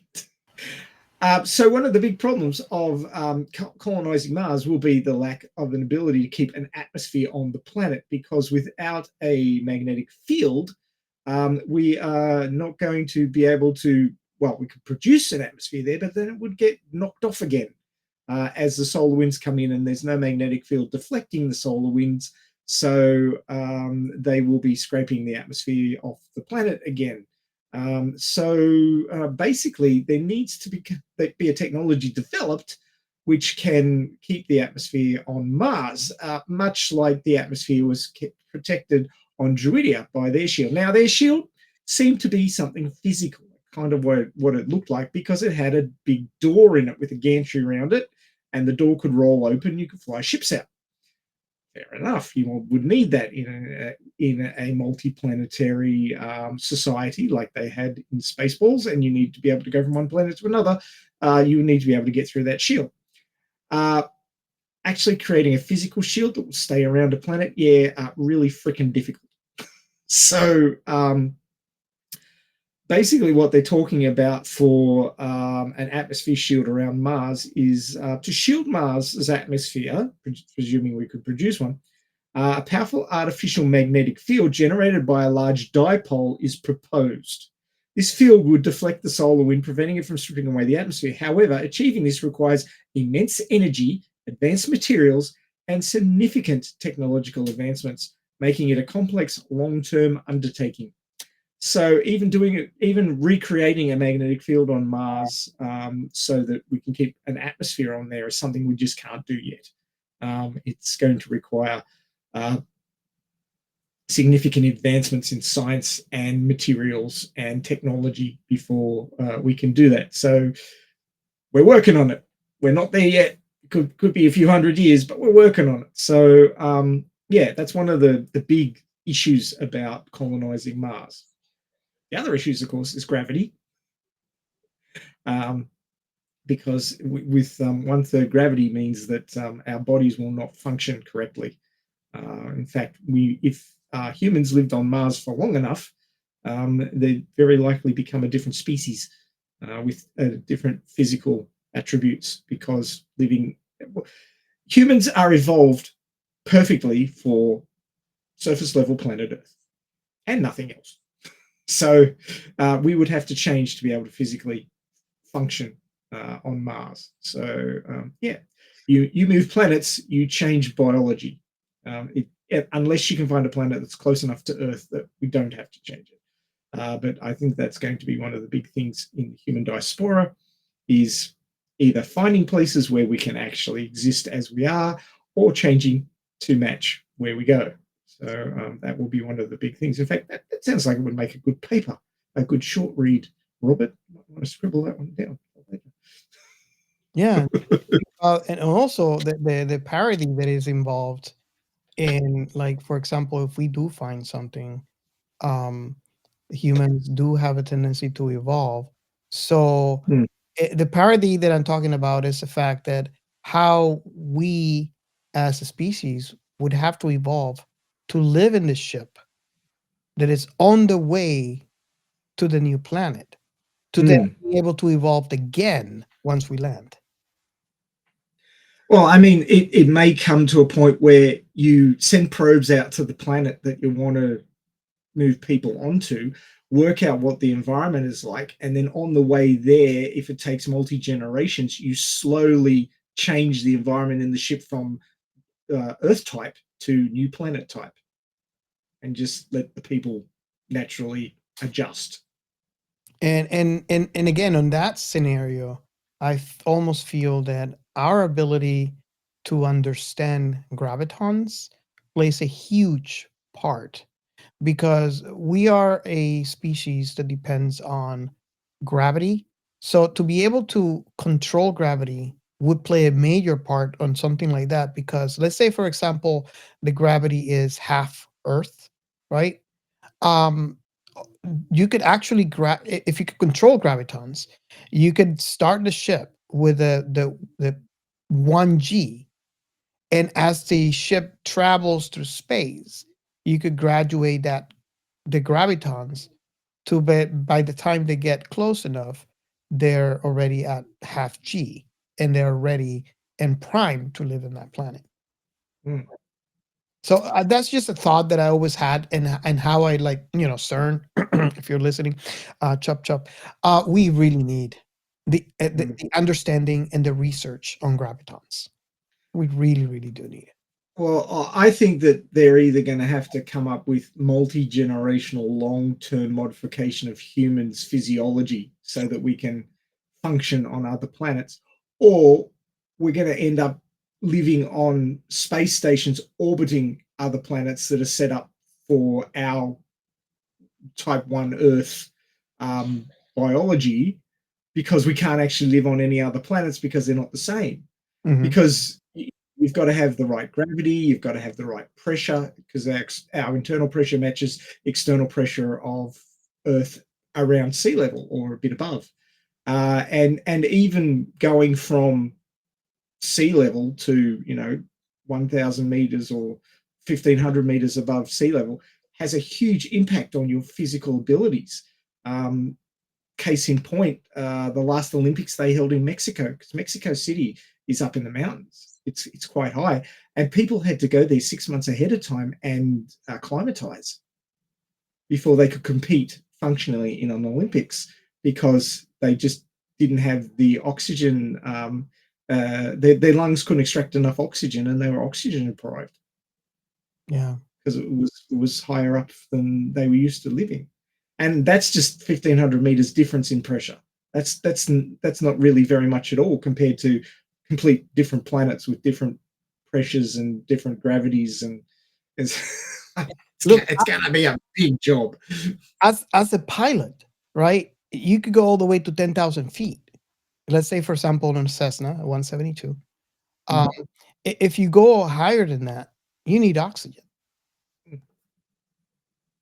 So it's I don't think can you go like 14 maybe, but if you look at Boeings and airplanes of that caliber, you're looking into a pressurized cabin. Yeah. And we're inside our atmosphere. So yeah, it's What amazes me that they've got plane engines down to a point where they can actually go that high, where there's not as much oxygen, and all plane engines need oxygen. They've got to have something to burn with the fuel to create the thrust, be it mechanical thrust through propeller or jet thrust. You need oxygen. So I'm really impressed that those really high flying planes can actually find enough oxygen up there to burn their fuel. I mean, that's why rockets that go into orbit have to carry oxygen with them, because they need it to help burn the fuel. You can't do it without the oxygen. Yeah, and something interesting that if you're not a pilot, you might not be aware of. I'm just pointing a Cessna as an example because although it's not a Boeing, it's not like a technological. I don't know what word I'm looking for. It's not a comparison, right? Although you can have computers in it, but that aside, on a Cessna, there is a lever that is red in color that it is called the mixture control. So when you are taking off, that mixture, and let me rephrase, let me go back again so you can understand what a mixture is. So when the mixture, when you have it all the way, when you have it like full open, you're letting 100% of the gas into the engine. And as you close it, you're getting less gas and more air. And when you completely close it, there's no gas going in, and that's why typically the engine would shut off, right? So when you are taking off, you have that mixture all the way open.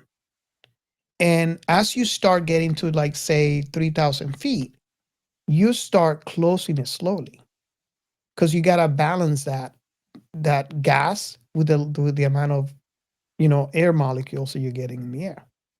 Well, when you screw that up and the engine stalls, it's called flooding the engine. So what you've done is you've flooded it with too much fuel. The ratio between the fuel and air has gone out of whack.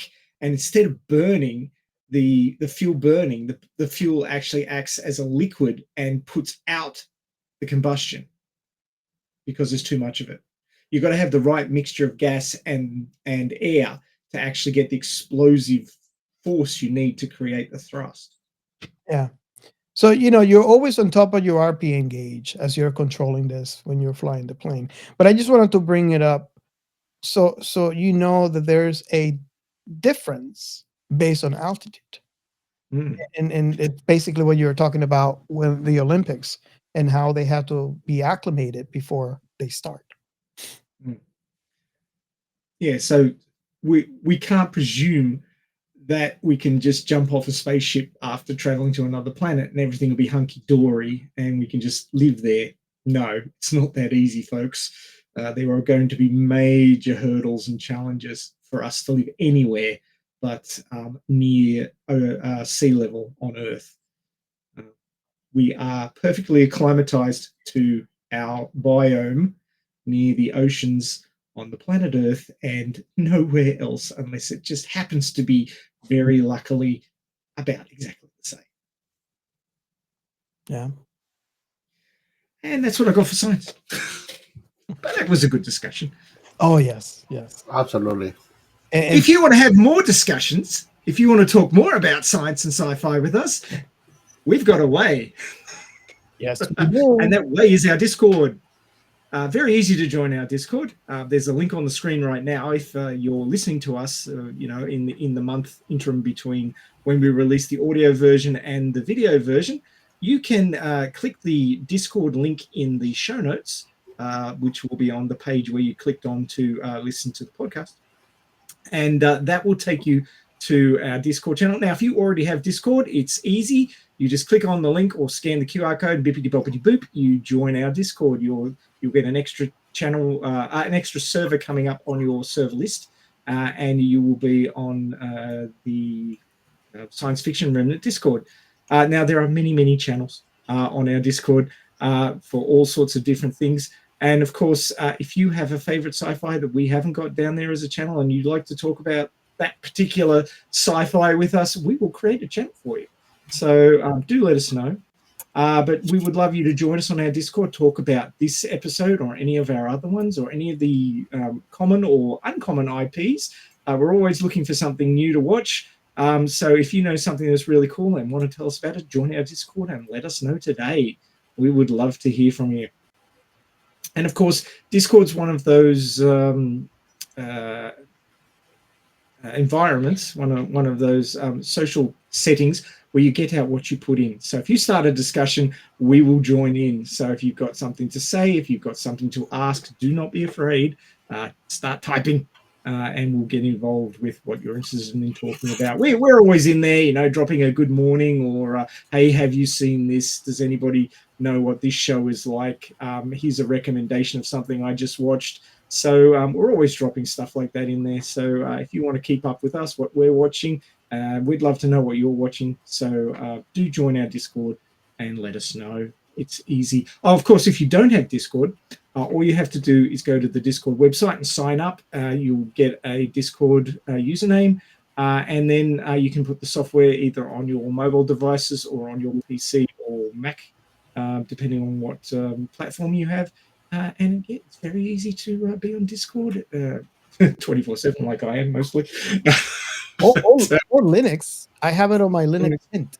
Oh, well, there you go. See, I've never used Linux, so I couldn't speak to that. But yeah, Discord is available all over the place, so you can have lots of fun there and you can chat with us.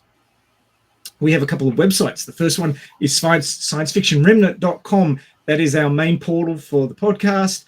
You will also find there our back catalogue that you can scroll through and check out what previous IPs we've covered. And of course, before you listen to any of those, we highly recommend you watch the IP in question, or at least the episodes that we're covering in question, because we do spoil. We can't really have a deep dive without telling you what the hell's in it. There's no way of doing that, so we just spoil. You just have to accept that. So watch it first, and then come in and listen to our opinions. And if you've got some opinions, drop in our Discord and let us know what you think. That's how it works. And of course, on sciencefictionremnant.com, we also have our short reads. They're written mostly by Robert, but there's some other guest writers in there as well.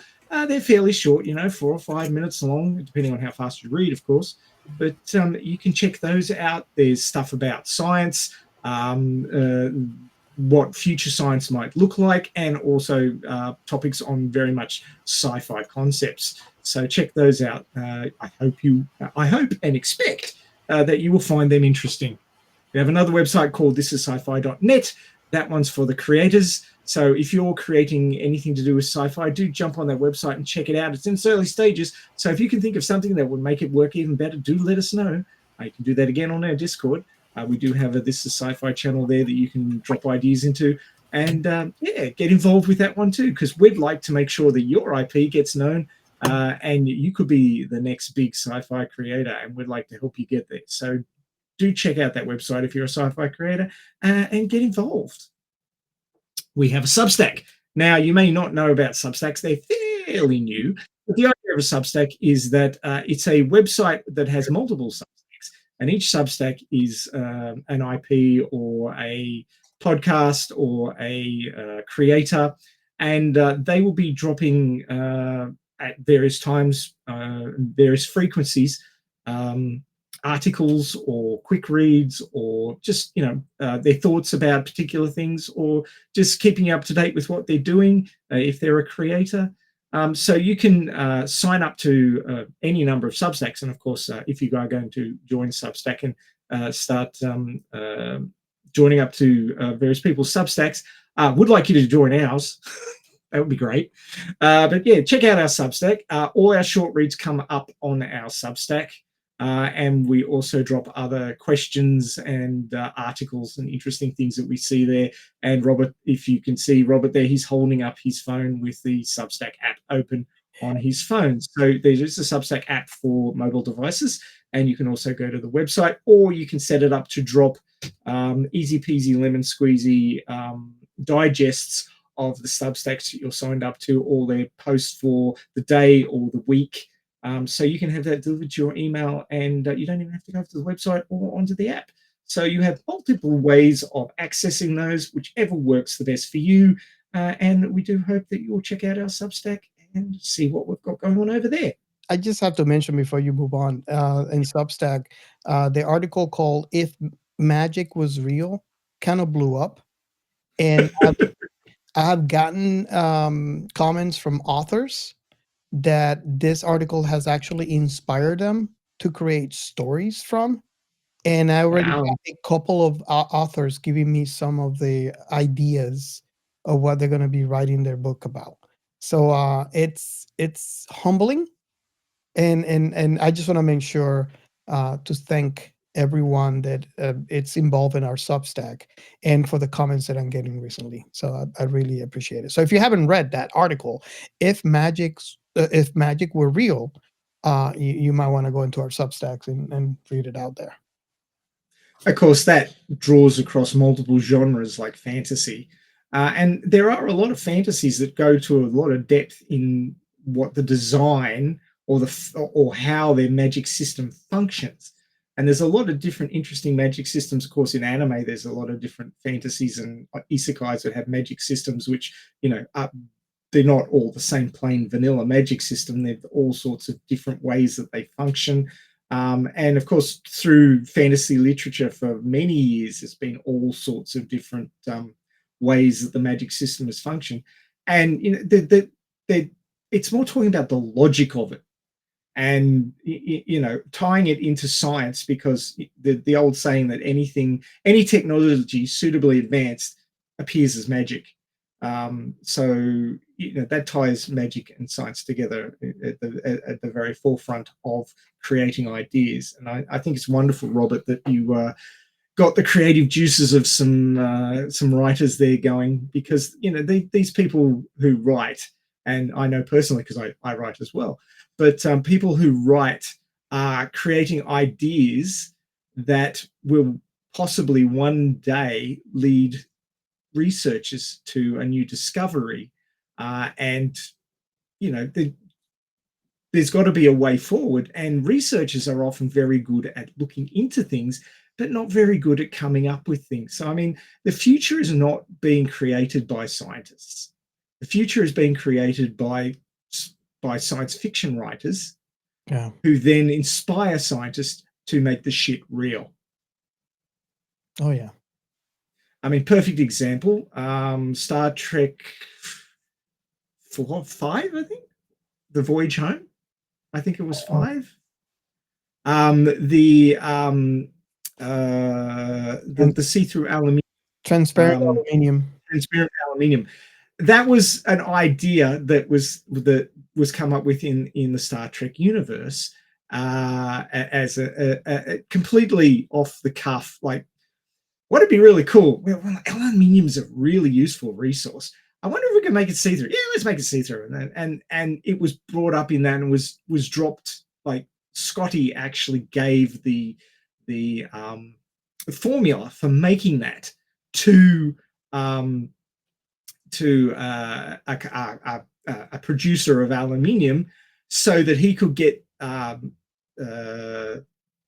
enclosures made for the whales that they needed to get to take back to the future, so that the alien probe wouldn't destroy the Earth.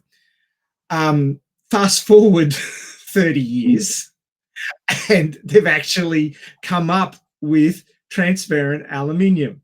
It's not pure aluminium. It's an aluminium alloy, but they've done it. It's very hard to make at the moment because it's in its very early stages, but they've made small panels of it, and it is in fact transparent. So there you go. Now, if a creator hadn't come up with that idea in the first place, nobody would have looked into it. Yes, because they wouldn't have happened upon it by accident. They went looking because somebody had the idea. And that's the whole thing about, the future is not created by scientists. The future is created by the minds of people imagining what the future might be like, and then the scientists grabbing hold of that and going, hey, maybe I can make that thing. So, it's a multi-step process. There's all sorts of people involved, and creativity and imagination is at the forefront of the future. And that's the sort of thing we love to talk about in our Substacks and also on Threads, because we're very active on Threads at the moment. Lots of people engaging, a little bit more engagement than X at the moment. Oh, sorry, Twitter. There you go. Geo. I'll use the old speech. But he's happy. But lots of stuff going on in Threads. Great engagement, very positive responses there. So check us out on Threads. Of course, we're not just on Threads. We're on Facebook. We're on X. We're on Threads. We're on Instagram. You're on Instagram. Yeah, Instagram. Definitely on Instagram. In fact, I think there's a this is Sci-Fi chat on Instagram as well. I was looking at.